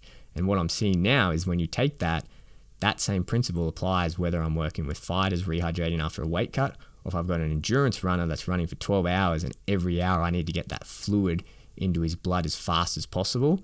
I need to do that and I can use that. It doesn't matter if I'm using motocross guys who are sweating, losing heaps of fluid because they're so hot in their suits. Yeah. When they take a break or before they start, that can get fluid in their blood faster than anything else. Yeah. It's just huge. And I didn't realize how impressive it was. And I had it. Like it was my product. And I didn't and now that we've got 3 years of data on it, using it with all these different athletes, especially now that we're going out, it's like, holy shit. Like this is legit top of the crop type of stuff. And we're only just realizing it. And it's because I started to understand the science behind how it all works that Lewis, he's known that for 20 years. And it's like, wow, it's in a tub. Yeah. And it's like, it's exciting because now that I know that, it's like, oh, we can probably take that and adapt it for other situations for maybe we can add some carbs to it and play around. So when guys are doing really intense activity, not only are they getting hydrated, but they were also getting like a the bit carbs of carb in it as well. So it's like absolutely crazy. And it's crazy for me to think that 2-3 years ago, I didn't appreciate just how good it was because I was almost handed it on a platter. Yeah. It's crazy. Yeah. So we'll go back to like the running thing a little bit. Do you have any like, how would you say, like, let's say someone's never run. What's like a good way to start? A good, like, how should people kind of go about it? What's like a bit of a, not a program, but some heuristics that they could kind of follow on that initial process? Well, no, the number one best thing that you can do if you're a new runner, slow down. Yeah. Absolutely slow down. Go out for your first run and just run whatever feels normal. And you're going to feel so terrible, and you're going to be breathing all over the place, and you're going to feel so worked up afterwards. It's not going to feel nice. Whatever that was, slow down. Like if we're talking minute per kilometer splits, slow it down by 2.5, 3 minutes per kilometer. Yeah, right. Running, especially when you start out, the most hardest, painful part of it is getting comfortable with going very slow. Because most people in most sports like Jiu Jitsu, we're training an energy system that is completely the opposite of what we need for running. We're training that more high-end, anaerobic, very fast, explosive. We're not really training that low, slow, grinded out aerobic system. And to be a decent runner, or to really enjoy running and running long distances, you need to put a lot of time and effort into that low and slow. So when you go out for runs, you need to slow down. They say there's this 80-20 principle where 80% of your training needs to be that low, slow, boring run. And when you start out, it won't be much faster than a walk. Because if you wear a heart rate monitor and you want to keep your heart rate below, say, 140, 145. That's where my watch is always saying, like, just do 140 for, 30 minutes, 50 minutes, 70 minutes, 80 minutes. And even that, like, now that I hang around with some pretty, like, high-level guys, like, low and slow for us is we're 125, 130, like, if we're doing true low and slow. Like, obviously, as you get more fitter, like, we can do 430s, 5-minute Ks and be pretty low on our heart rate. But when you're starting out, I remember doing 7.5-minute Ks, and that was still like, I was pushing it. I was just staying below 145. Yeah, okay. And it's so hard. But as over time... That makes me feel better about my life. Yeah, it's so difficult. It's and it's so boring. That's when it gets really, really boring, because your body's built, as soon as you start moving, boom, sympathetic, jacked up, let's go. Yeah. And it's so hard to wind it back and be like, I think that's where the treadmill helped me too. Yeah. Like, is you just set the pace and then you can't run faster. You can't change it. Then, like, you could change it, but if you leave it where it's at, then you'll just stay. Like, you can really keep your heart rate based on, like, the pace of the treadmill. Yeah. I think that's by far the best way to start, is just go slow and then slowly build up. I made this mistake when I started. I got really amped up. Maybe I got, like, I don't know, watched too many, like, Goggins videos or whatever. After 2 weeks, I ran a half marathon. Yeah, right. And then after 4 weeks, I ran a full marathon. And the next 6 months, I rehabbed all the injuries that I gave myself from doing that. Yeah. And I had to completely change my body. It was horrible. Like, I mentally toughed it out, but it was horrible. And it gave me this huge appreciation of, okay, this is what I need to do if I actually want to keep doing this. And I want to do this somewhat, like, in a competitive sense. Yeah. And the biggest part of that was, like, stretching out and getting rid of all these injuries and everything, but it was doing most of my training running slow. Yeah. And then I guess the other part of it, I never used to run with, like, a water bottle. I never used to run with gels or fuel or anything, because I'd always be like, I don't need it. And it's not about needing it.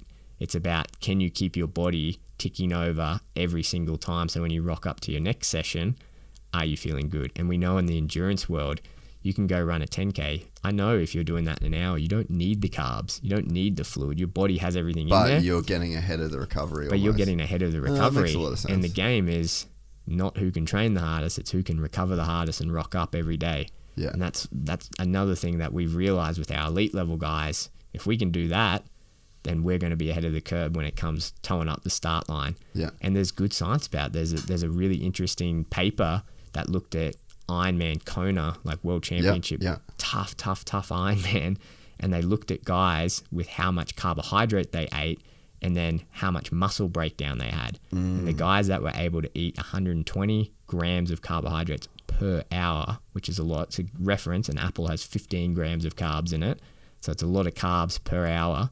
They had significantly less muscle damage post-race. Makes a lot of sense, eh? So they had the fuel in there. They weren't working their system as hard. Like, don't get me wrong, it's hard. Running an Ironman's hard, but they weren't breaking down their system as much. When they weren't breaking down their own supplies, like they were just dipping into what was... like exactly. They weren't going into their bank account, They were just topping it up, kept topping it up. So their muscles didn't have to bring out their supplies and then rip through them. And then, don't get me wrong, you're going to be sore after you do an Ironman, but the recovery would look so significantly different between all of those guys. And even if you're just new running, you can take that principle and use it, because you're going to be so hyper focused on, I just want to get out and do a 5K. Yeah. And it's probably going to take you, I don't know, 30, 35 minutes, whatever it takes you. And you're going to be like, oh, okay, like I feel really stuffed. Like I'm good, but I got through it. It's like, yeah, but you can get through it better. You can pre-hydrate. You can even have some carbohydrates beforehand to top up your blood sugars. You don't need them. You can get through it. But yeah, tomorrow, do you want to rock up and do a little bit more? Do you want to do 5.2Ks tomorrow? Then yeah, you're going to have to put all these things in. And then the next day, maybe you're going to do 5.4Ks. Yeah. And then like as a rule, we usually say every week, 10% increase your load. That's what I didn't do when I completely stuffed myself. I went from running a 10K into a 21K into a 42, which is ridiculous increase in volume. Yeah. But nowadays, like we can go up in like weekly mileage or like volume. We have guys that are doing like 150 and then they go up to 165 and they're getting 100, 200 Ks a week. Yeah. Crazy amounts, like 250 some of them. It's wild, but they've progressively and incrementally built up to that. And the reason they can do that is because they fuel their body properly. Whether or not they're doing an extremely long run or extremely short run, high intensity, low intensity, you fuel it. Yeah. You fuel it because that's what's going to make you recover. And this is a game of who can recover the hardest, not who can train the hardest. Yeah. Yeah, no, it makes a lot of sense. And so for my program, when I'm training for like motocross specifically, so tomorrow I'll go to the track and I'll probably do like a 5-lap kind of like warm up, just cruising around at, 60%, 50%. Then I'll hit my stopwatch and I'll do 20 minutes as hard as I can. And so that 20 minutes on, like, let's say the track that I'm doing tomorrow is about 10 laps, and I'll be, peak heart rate is like 180, average heart rate will be like 168, 170. And then I'll do that 3 times. So I'll do it once. I'll have probably a 25-minute break. Normally I'll have like a Red Bull, fucking banana bread. And then I'll go do it again. And then I'll have the same 25-minute break. And then I'll do it a third time. And then I'll go home. So like based on those kind of numbers, you being my dietitian, my coach, what would you suggest that I would do pre, post, and during on a day like that?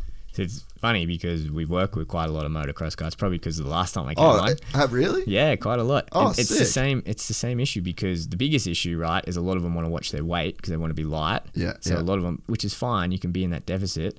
What I found works best with the motocross guys is that, you need some days where you have the lower days, but you need to periodize. You need to periodize high and low days. And when I say periodize, I'm talking about your carb intake and then your overall calorie intake. So you can have lower carb, lower calorie days, and then higher carb, higher calorie days. Because I don't think I understood it until I really got in and started working with you guys. It's tough. It's tough as shit. And if your heart rate's getting up there and you're moving, it's like a tough sport. You're constantly holding that squat position.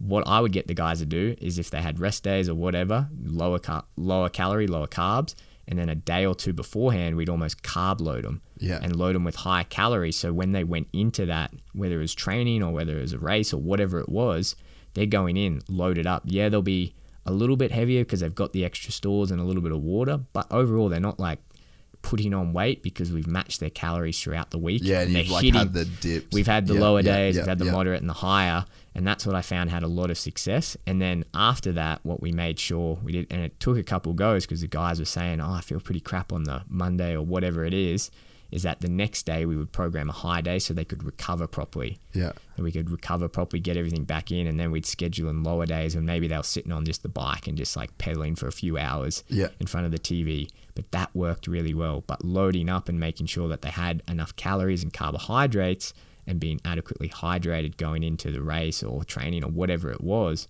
because it's tough. And then a lot of it was intra. What do we do for you?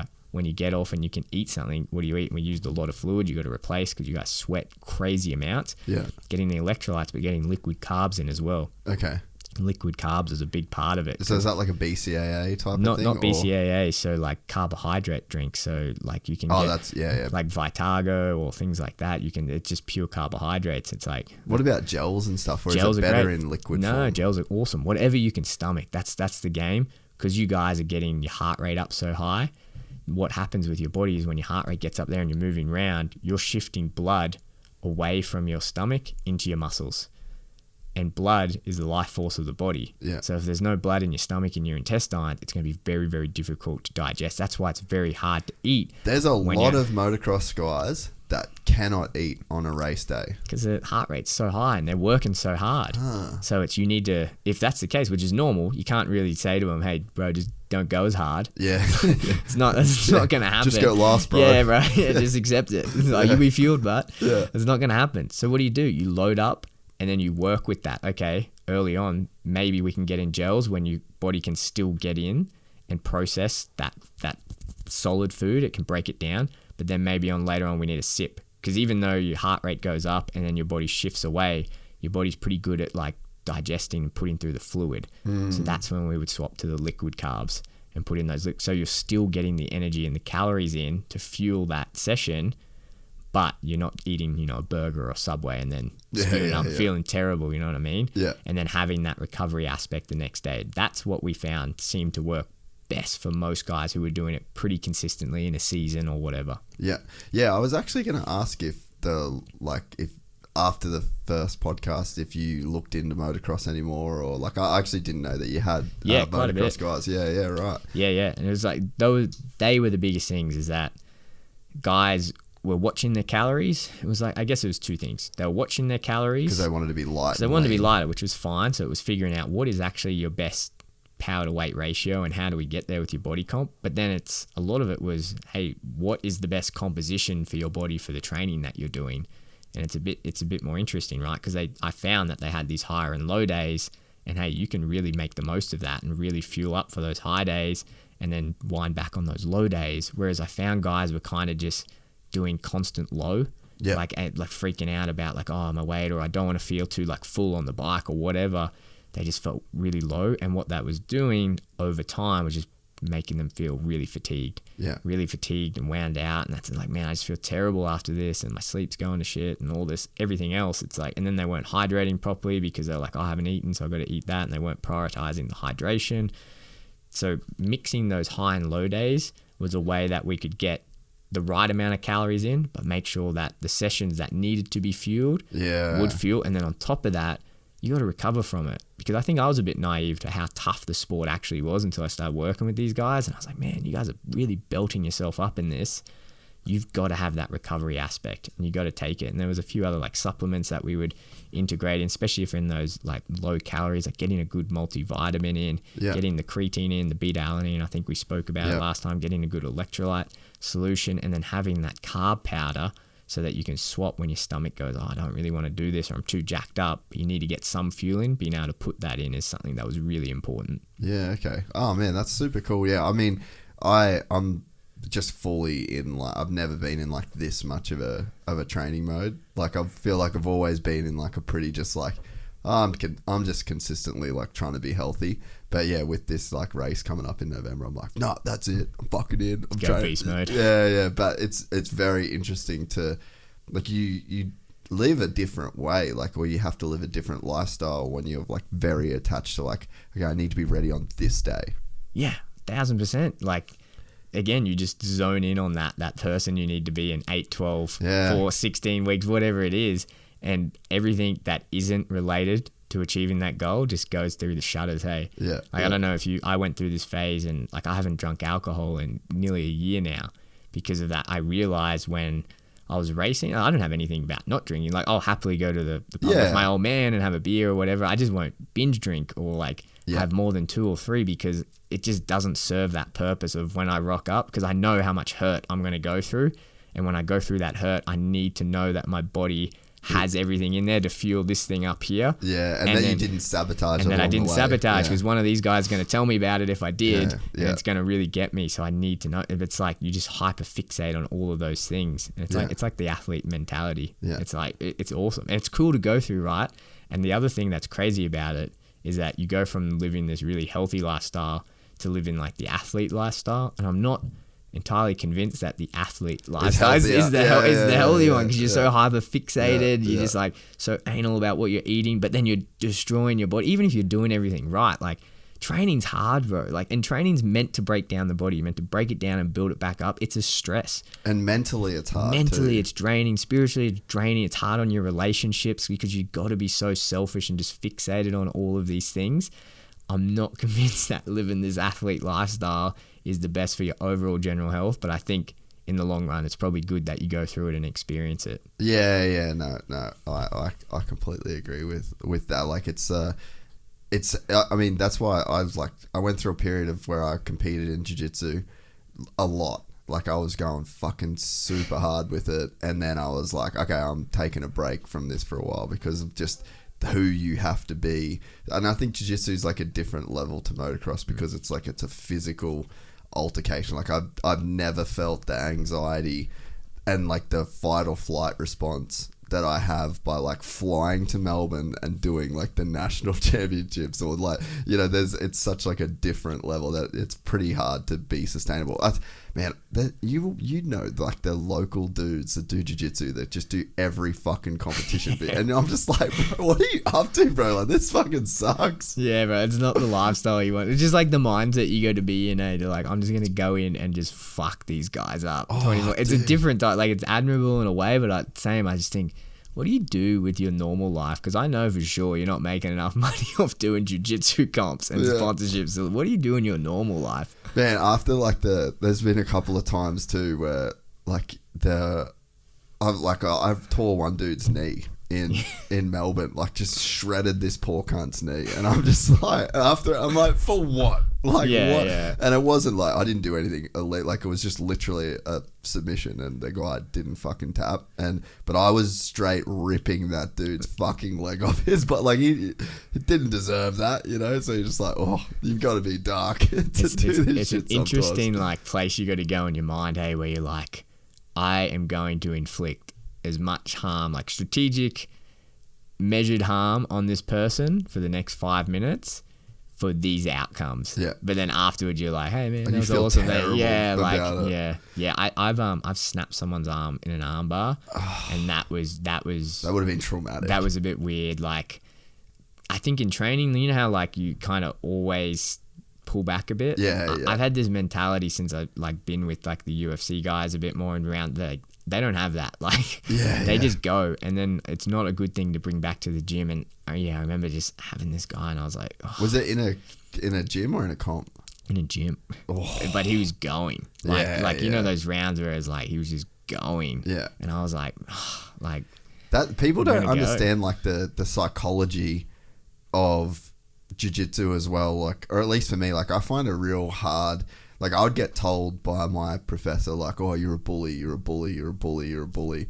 But I'm like, bro, this guy's fucking huge. Yeah. And, like, if he's coming at me, and if I don't respond with this level of action, like, this dude just buries me. So it's like, I'm sorry, but the level at which, like, me being a 75 kilo dude has to deal with this 85 kilo fucking dude that's on roids, like, I have to fuck this dude up massively. Like, there's no in between. That's something that I like struggle with that in training and time, because like, I don't want to be that dude, but at the same time, it's like the alternative is you get fucking buried by this guy, and it's just like, you just make a choice, like, okay, well, I'm not gonna get buried by this dude. So like, it's like, if he dies, he dies. Like, unfortunately, this dude has to get bashed. Yeah, I think what I've learned over the years is that you could probably put your ego aside for probably 99% of people in that situation. You're like, whatever, they just don't know, and they just don't, and you can kind of just cop it and whatever. I've learned that every now and then there's going to be that 1% of person that whatever reason just rubs you, and you're like, man, this guy just wouldn't tap to stuff. And I was like, it's like, you gotta learn today. Yeah, but it's like, maybe because I wasn't in the point where, like, I don't think I'd ever fully ripped one. Yeah. And it's like, I don't think I knew like that we were at the look. So most people just tap and you go, and like, I didn't know. And just went, wait, especially in the like, armbar too. Like, you can not tap to that shit. Yeah, sometimes. yeah. And it's like, man, it's like, but it's like that 1% of person where like everyone else you probably just let, but they were just like bullying everyone else and just going and making the remarks, and then like, You're just like, you kind of have to do it because you'd probably be better off for it. Like, you don't feel great, but you're going to be better off for doing it. But I find like 99% of people, when you do it, you can just kind of brush it off and be like, whatever. But every now and then, maybe that's just my ego, but there's that 1% of people you're just like, nah, fuck you. Well, I just don't want to get hurt by people too, you know? Like, it's very, very rare that when someone's like the same size as me or I'm bigger than someone that I'm like being like that. But when someone's bigger than me and then they're going hard, like, it's not even like an ego thing of getting beaten by that person, but it's like in my mind, my risk of injury and not being able to train again tomorrow is basically like losing to this, like letting him do whatever, you know? So to me, it's more of an injury thing. Like, I'd rather just fucking control this dude however I need to do it to avoid being put in a position. Because, like, at least for me, like, that's when I get hurt. I get hurt rolling with bigger dudes that aren't as good as me. Like, not as good, but objectively, you know what I mean? Like, they don't have the skill. They haven't put the same amount of time on the mats. Like, there, to me, that's like a red flag of like, this is the kind of person that could hurt you. And I'm like, sorry, bro. not me. I just being selective, hey, because I get like that when I'm getting ready for like ultras, and because I still train like Jiu Jitsu 3 times a week, because I just need it, because it's just nice to be like kind of physically violent with people. But then it's like, obviously leg locks and everything are such a big part of the game nowadays. There's like brown belts and black belts I'll play that with, where it's like, I'm comfortable, like, because like, we're not going to rip. If you get in a bad spot, it's like, we'll hold it, and it's like, I got you. And then it's like, or we'll be like, okay, what escapes and what can we work here? And it's fun and it's like educational, but I'll never do that with like other guys, because like, man, I need these knees and ankles to run, and like, that's a big part of our job now. And it's like, I'm just not even risking this. So, and I know for a fact you're working on all this stuff and you're going to just go it, so we're not rolling. Like, let's avoid you guys at all costs for these ones. You can call me whatever you want, but I'm not rolling with you. Well, and that's the important thing. Like, I was, like, the first gym I was training at, you basically, like, didn't get a choice. Oh, wow. It was like, you had to roll with these, like, he wants to roll with you, then that's who you roll with. And like, that to me took a long time for me to be like, okay, this isn't okay. Like, I actually don't. I had got injured with a black belt from a wrist lock. Oh yeah, I'm like, okay, this isn't adding up. Like, I think that a black belt should have a level of control to not break the wrist of a fucking blue belt. Like, and I actually even said, I was like, you know what, I'm actually cooked. Like, I'm done. Like, I'd had a bunch of rolls. Literally, there was no one else in the gym. And I was like, you know what, I'm actually I think I'm done for the night. Like, I need to train. I was riding, blah, blah, blah. Ooh. So then you roll, get hurt. And I'm just like, this is fucking stupid. Like, actually, why should I not be in control of, like, my potential risk? That, you know, like you said, there's one person, like, you know, that guy, you know what's gonna go down, and then when fucking the thing goes down that you thought would go down, that you're just like, bro, for fuck. And now I've got a jacked wrist that I'm still dealing with, you know. So I think, like, even just being in a gym where it's like okay for you to be able to go, no, not rolling with you, because there's some places where that's just not the culture. That's interesting, because that's one thing I've noticed with these high level gyms. It's like not the mat enforcers so much, but the structure. Like, at my gym, it's pretty chilled. That's why I like going there. It's just go there. It's pretty relaxed. You can go hard. There's guys that'll go hard, but if you just want a chill session, just whatever, you just hang out with these guys. I'll just say it, and everyone's pretty good. There's a young kid, I think he's a white belt. He's getting ready for like his first submission wrestling session, and we've been helping him out in the cage, like doing some wrestling and whatever. And then even, I think yesterday morning, he went with his blue belt. And I remember walking over and I was kind of watching him, and I turned and I was doing something else, and then you just hear this, and then you look over and like the guy had got him and basically suplexed this kid. Like, suplexed him like off the cage, and the kid's just rolling around with his ribs. And it's like, that stuff should be supervised. Like, you shouldn't be allowed. Like, there should be people on the mats like enforcing that, or like some type of strategy behind the training where it's like, man, this guy's getting ready for a comp. Like, when I go in there, like, I could double leg this guy all day and just take him down, but that's not productive for him. It's not at all. Like, let him work on these things. Like, let him work on his angles. I'll shoot on him miss so he can like sprawl and then work on things. And I won't let him get round and then just make him work, or I'll let him shoot him out, sprawl on him, and I'll hold him and let him work. Like, he's getting ready for the comp. He's doing all that. Yeah. You're being like a good training partner. Yeah, you got to be a good training partner. And I think that's with jiu-jitsu. I've always been apprehensive now that, say, like, I'm doing all the ultras and it's such a big part of our business, like me being able to do that and run with these people.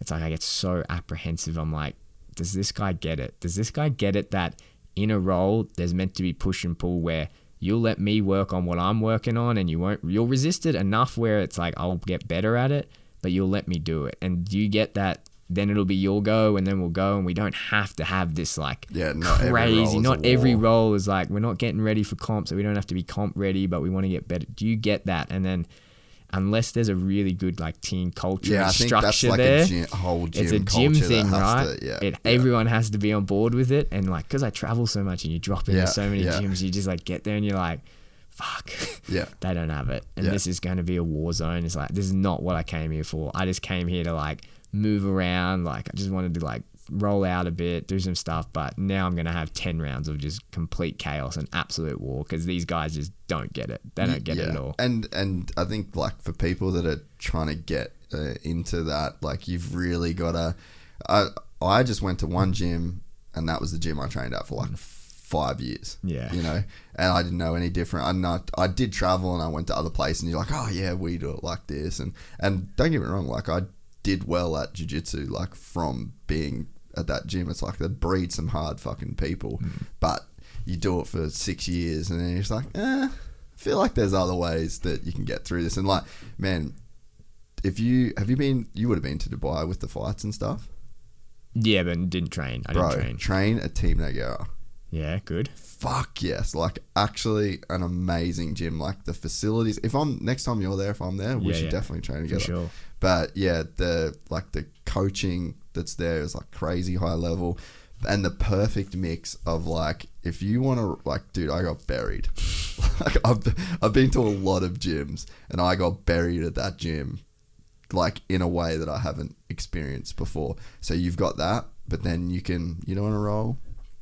You're not feeling it that day. You just want to stay. Like, it's not a military camp, but it's an extremely like high level room with. It's like such a good balance there. So yeah, it comes down to the culture of the gym. It's all about the person at the top, I think. Yeah. If they create a good culture, and that's cool. I love being in those gyms. Yeah. Like, you can tell a lot about a gym by how they treat the guy that comes in for the first day. You can tell a lot of, like, is that guy getting to hide him for 45 minutes, or is someone walking them through and going, hey man, like, this is going to be really weird. Like, we're going to do this thing called rolling, and you're going to lay on your back, and essentially I'm going to choke you out and make your limbs out, and you're not going to know anything to do to stop me, but just lay there and it'll be all good. You'll get it over time. Okay, I don't mean nothing bad. I don't dislike you, but I'm gonna fuck you up, but like in a nice way. It's I put something up the other day. I had like a few people message me saying like, oh man, I started just like, it was in the same period, so I put a couple things on my story, and then I had like a few more people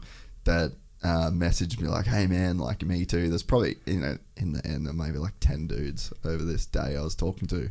So like, there's a lot of people that, are still like, every day there's still these new people going. Like, it's such a crazy experience to like go through those initial like months doing jiu-jitsu. Oh, it's the best. I wish I could relive it. I wish I could relive the initial, because it's so hard, man. Like, we're talking about running, like, running, there is technical sides of it, and like when you get into like trails and blah, blah, blah, all that, like, but it's not like that. It's not a multifaceted sport like jiu-jitsu, MMA, kickboxing, where there's so much technique, and there's just meta levels, and there's so much variation to everything. Like, you can master a technique, but then there can be 10 variations to that technique, and then this guy might just be able to know when to put it into this game plan or counter this, and it's just so crazy, man. Like, yeah, that overwhelming feeling of when you first went to jiu-jitsu and you're just like, this is fucked. I'm fucked. I'm never going to get this. Even now, like, you're like train with good guys and you like that. But that first initial,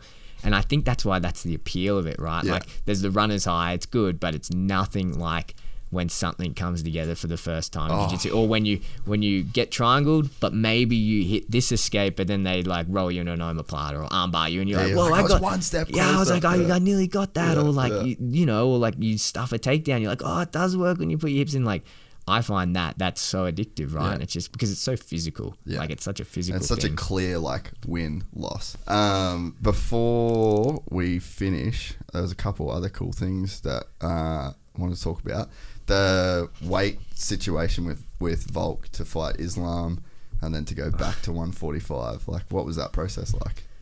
Yeah, it was definitely interesting. I think going down a weight class, people obviously think, oh, it must be so hard, like cutting all that weight off. But going up is equally as hard. And the hardest part about going up a weight class with these guys is giving them enough calories to match their output. Yeah. Because although there's a lot of science to getting them in the deficit, it's a lot easier because their outputs are so high. Yeah. Like, he's training 6 hours a day.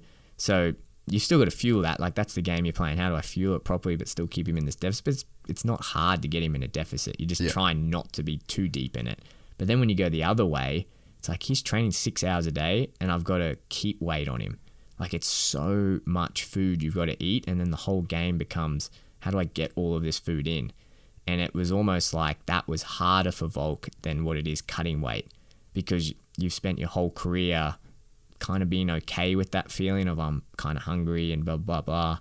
But now I'm saying, nah, we need to eat now. Like, you need to keep this weight on, because the whole thing going in with Islam, there's a lot of strategy to it. Like, between me, the coaches, and the strength conditioning guys, was Volk is an exceptional athlete, but this guy's an exceptional grappler. And when it comes to grappling, you know better than anyone else, like, if you can muscle your way out of a position, take it. Like, they're both highly technical. But at the end of the day, if you're the smaller guy, and strength definitely wins. You're not. If you're both highly technical, strength usually is the determining factor. And we know Volk is really strong, but how strong is he compared to the lightweights? And we knew we had to maintain that strength through the fight camp, because what happens when you're cutting weight, you're obviously depleting and taking back on everything. So by the time you get to the weigh-in, you're obviously pretty depleted, you're weaker, and then the game in afterwards is to put as much back on, but in a way that you can get back to 100% or as close to it. But with Volk, we needed him at 100%, and we needed him almost to be at 110% the whole time. So we had to maintain that, and to do that, and with the training we had to do with the lifting program and everything, he had to be eating. It got upwards 4,000 when we started. Then we step laddered it to 4,500, and then we peaked at 5,000 calories a day. Fuck. And that's not, there were foods, don't get me wrong, where we had to have like less ideal foods just to make up those calories. But most of that was good performance foods, because he feels good when he eats that. He doesn't feel great when you eat 2 bags of jelly beans. That we did have to introduce some things like that so we could just get the calories and the carbs and the sugars in, because the numbers were just so big. But for the most part, it was figuring out how do we get all the food that he feels great on and still hit these limits. So I was making a lot of smoothies and soups and sauces and things like that, and adding in these extra calories. 5,000 calories a day is a lot of food when you're doing 6 hours of training a day. Dude, that's insane. 5,000 calories a day.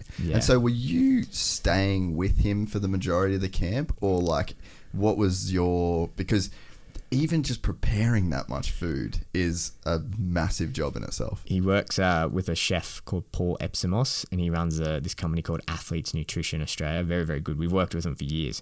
He's got a really good menu, but he's worked with Volk for ages, and I've got a good relationship. So we can make off-menu like food to fit Volk's diet plan. And it was crazy. He was getting like 3-4 boxes like twice a week or something. It was an insane amount of food. But again, we were trying to keep the volume lower because you didn't want to put too much volume in. And we were trying to add in those like... because how do you train when you're so full? That's the biggest thing, right? And then you have to time it when you get most of the calories in. And then what we had to do was get those, you know, not so healthy foods that are high calories and then substitute them in when we can. But Volk doesn't love eating heaps of them when he's training that much. So it was tough. But thank God, like, Paul sorted it out. It was just a crazy amount of food. Like, his fridge would have just been chock-a-blocked every day of the week full of these meal preps. Yeah, right. So when you were doing was there a weight cut? Because it would make sense that he would want to be bit heavier, because, all right, you don't want to be 155 in the cage. Like Islam, what do you think Islam would have been in the cage? Probably closer to 170. Yeah, okay. Yeah. So how much is that in kilos? So that would be like 77-ish. Yeah, okay, cool. 78 probably. Yeah, so Islam's going in there at 78. So it's not like you go, okay, let's just get Volk to 155 pounds, which is like 70 kilos, 70, yeah. And then like, sweet, he'll fight that. You had to get him bigger, and I'm assuming do a weight cut and then get him back up so that he could kind of match. Yeah, exactly right. So Yeah. we had to spend time building his frame up so he could be bigger, because the other thing, the psychological side of it, every single fight you've done in the last 10 years when you've gotten ready for, you've done a weight cut before it. Yeah. There's a psychological process of how you get ready for a fight. Yeah. So that was a consideration. But like you said, Islam's going to be coming in, and he's big, so he wouldn't come in at 78. He probably came in at 81, 2, 3, 4 probably. Yeah. The Dagestanis love to cut weight. And so for Volk, we had to get him up and keep him around that 78 kilo mark. And then we started cutting weight from around 76, 77. It's interesting the balance you have to play though, because size and strength will be an advantage to a point. But then it can slow you down as an athlete. But then it can slow you down, and every athlete has their ideal weight. And we knew Volk's weight wasn't quite that heavy, and it was a little bit back before that. And that's where we spent the back end of camp, and that's where he looked great. So we're like, that's the weight we need to get back up to. Yeah. But we're going to give up a bit of the weight on Islam, but we know that's his best weight. Yeah. But we still had to cut weight from there. So he still did, percentage-wise, a pretty similar weight cut to what he did for featherweight. Huh. But it obviously just the last little bit where it's the real sucking out the fluid wasn't as intense. Yeah. But he still had to put on quite a bit of weight to get back to that weight. But that's because we programmed him being heavier and not losing the weight throughout the camp. And then the last 4 weeks, we brought it down a little bit, and then we still cut weight. So we went through that process, put it back on. Yeah. And I think we pulled it off pretty well, because he even said when he was in there, he's like, he's not that strong. I remember hearing it, like Yeah. maybe after the first round when he's coming back to the corner, and then I fucking love that dude. Like he's one of the coolest athletes, where the dude that you see on TV, on camera, in the cage, like he's that same dude just in everyday life, whether you have dinner with him, whether you're in the gym down in Windang, like he just stays the same. And yeah, he walked back from the corner, I think maybe after the first round, he's like, hey, he's not that fucking strong. Like just literally like he's training with some like random dude from across the town. That's coming from Volk, who's like by and far, pound for pound, the strongest athlete I've ever seen. Like the most explosive, crazy athlete. And he's like, oh, he's not that strong. He's like, yeah, everyone compared to you is not that strong, bro. You fucking psycho. Yeah. When I went down and watched him train, I think it was for one of the holiday fights. It had to have been the second Holloway fight, and I went the other, and I was fucking balls deep in jiu-jitsu. Like I'd been on a 3-year run of just training every day, and I went into that room and just went, what the fuck? Yeah. Like, are you serious? I'd never seen anything like it. And he would always say, hardest worker in the room, hardest worker in the room, hardest worker in the room. So clear to see, of all the savages that were in that room, hardest worker in the room by a landslide. And the other dudes are fucking animals and legends in their own right. Hardest worker in the room. Oh, well, he's head and shoulders above everyone. It's crazy, crazy. Dude. It's crazy, but then when you get to know him and you see his work ethic, you're like, oh, yeah, I get it. Again, just did it 15 years straight, then 15 years of just grinding, and smart grinding too. Yeah. But his IQ's so good. Like, there's little details that he picks up on. You know, he's been around like Joe Lopez, like Joe's a G, bro. And he's so smart with fight sports, right? And then Alex obviously did his stints with like training with Brad Riddell, who's like a world-renowned kickboxer. He was in the UFC as well. And Alex just put himself around these smart people. Now he's with Craig Jones, perfecting that part of the game. Man. It's just like crazy. What a brilliant strategy as well to bring Craig in. Like, you give Craig one jiu-jitsu problem or like a grappling problem. Like, I'm very interested to see Islam's next fights. And like, did Craig just fuck that program? Like, did he fully derail that train? Did he show the world what you need to do to beat Islam? Because I personally think that Alex won that fight, or was it just Alex was so gnarly and he achieved the game, or like he executed the game plan in that fight so well? Or is it that, you know, Craig, it's got to be a mixture of the two? But I'm very interested to see if they take that same playbook for his next fight, which is probably Oliveira. Yeah, it's crazy seeing the grappling exchange because Volk had two guys in there. So he had Craig and then he had Frank, who's the head wrestling coach at Bang Tao MMA.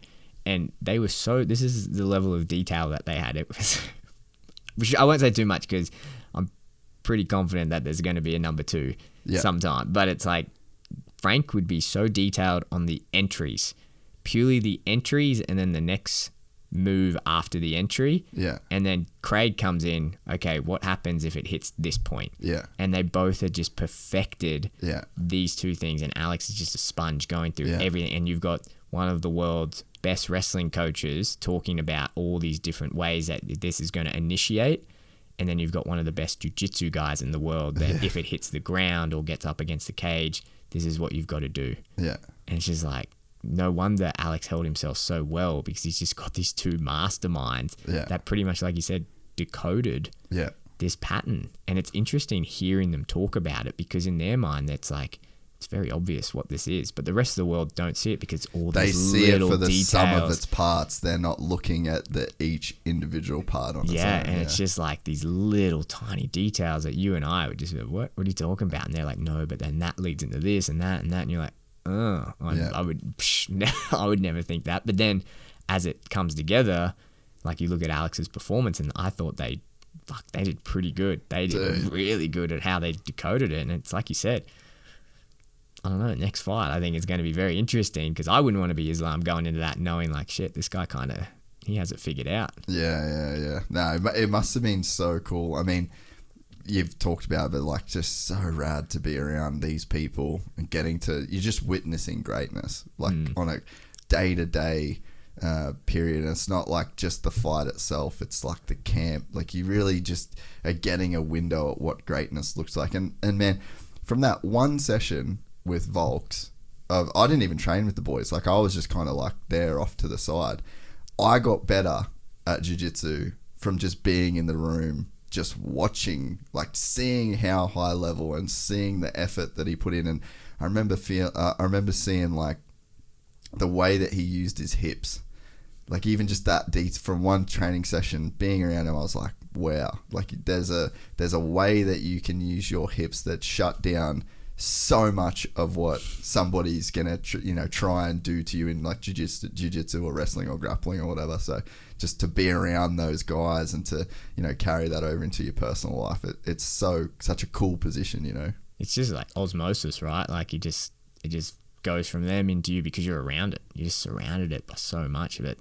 Yeah, it is cool. I am making so much more of an effort now to kind of sit back and smell the roses, soak right? it in, yeah. And soak it in because that's what I'm realizing now is like I've worked with them for so long and I worked with them before they were these big mega stars. So I think when you're with them, you're kind of like, oh, it's just Izzy. Or like, it's just Alex. Like, and he says stuff and you're like, yeah, that's just what Alex does or whatever. And it's like, these guys are making sporting history. Yeah. These guys are doing things that we'll talk about around the campfire in 30, 40, 50 years time. Yeah. And these are the biggest moments in combat sports, some of them in sports period in Australia and New Zealand sporting history. Yeah. And you're right there seeing it. It's like, it's very cool. Like it's very, very cool. It's cool because you get to, again, you learn all these principles. And like I said, you're locked in the time chamber and you're pretty much just soaking up knowledge that people would pay millions of dollars to be around. Yeah. But then it's also like a huge platform for me to be able to spread these other messages and get, people eating better and getting them talking about stress and sleep and all these things and how it's better for their health. And people take me more serious because you're the guy that works with these guys. Yeah. And it's just, and for that, like you forever thankful for these guys for bringing you on. Yeah, well, I'm forever thankful for you doing the podcast. Second time, it won't be the last. I've thoroughly enjoyed it. Made me want to go for a run right now. And any final like shout outs, products, anything that you want to kind of plug anywhere where people can get at you if they do want to take their nutrition a bit more seriously? Yeah, you can hit us up on Instagram. That's where we're most active. So TFD_Fight Dietition. You head to the website, www.thefightdietition.com. And like I said, we're working with heaps of athletes. Everything I spoke about is like we've kind of figured out this formula that we can individualize to athletes in all different sports. And we're seeing some really cool results. So if you're an athlete and you kind of want to go to that next level, then hit us up. And then Trainade is the other one. I think I didn't plug it enough initially when it came out, and now that I realized, man, this stuff, it's good. It's honestly so good. It's really good, and it's like I kind of feel like an idiot saying that out loud, but yeah, it is. And we've got some new products. We've linked back up with the team and the guys, and we've got some new products coming out that are going to be really, really cool as well. And supplement world is like I never thought I'd be selling supplements, but now that I've gone through all of this, I know there's a handful that will make a big difference. Yeah, and I think that's kind of what the purpose of that company is now, is like, cut all the other bullshit stuff out. Let's get out the things that really make a difference. So I'm excited for that to happen in the future. Yeah. No, and thank you for bringing me another one of these, because, yeah, it's honestly an unbelievably good product. So yeah, appreciate it. No dramas. All right. Till the next time. Thanks, bro. We're excited to announce the launch of our new membership site, gypsytales.com, packed with exclusive content and perks that you won't find anywhere else. This is your chance to become a part of the Gypsy Gang. And as a special bonus, if you sign up to an annual membership, you'll be entered into the draw to win our custom-built TC125. Gypsy Gang.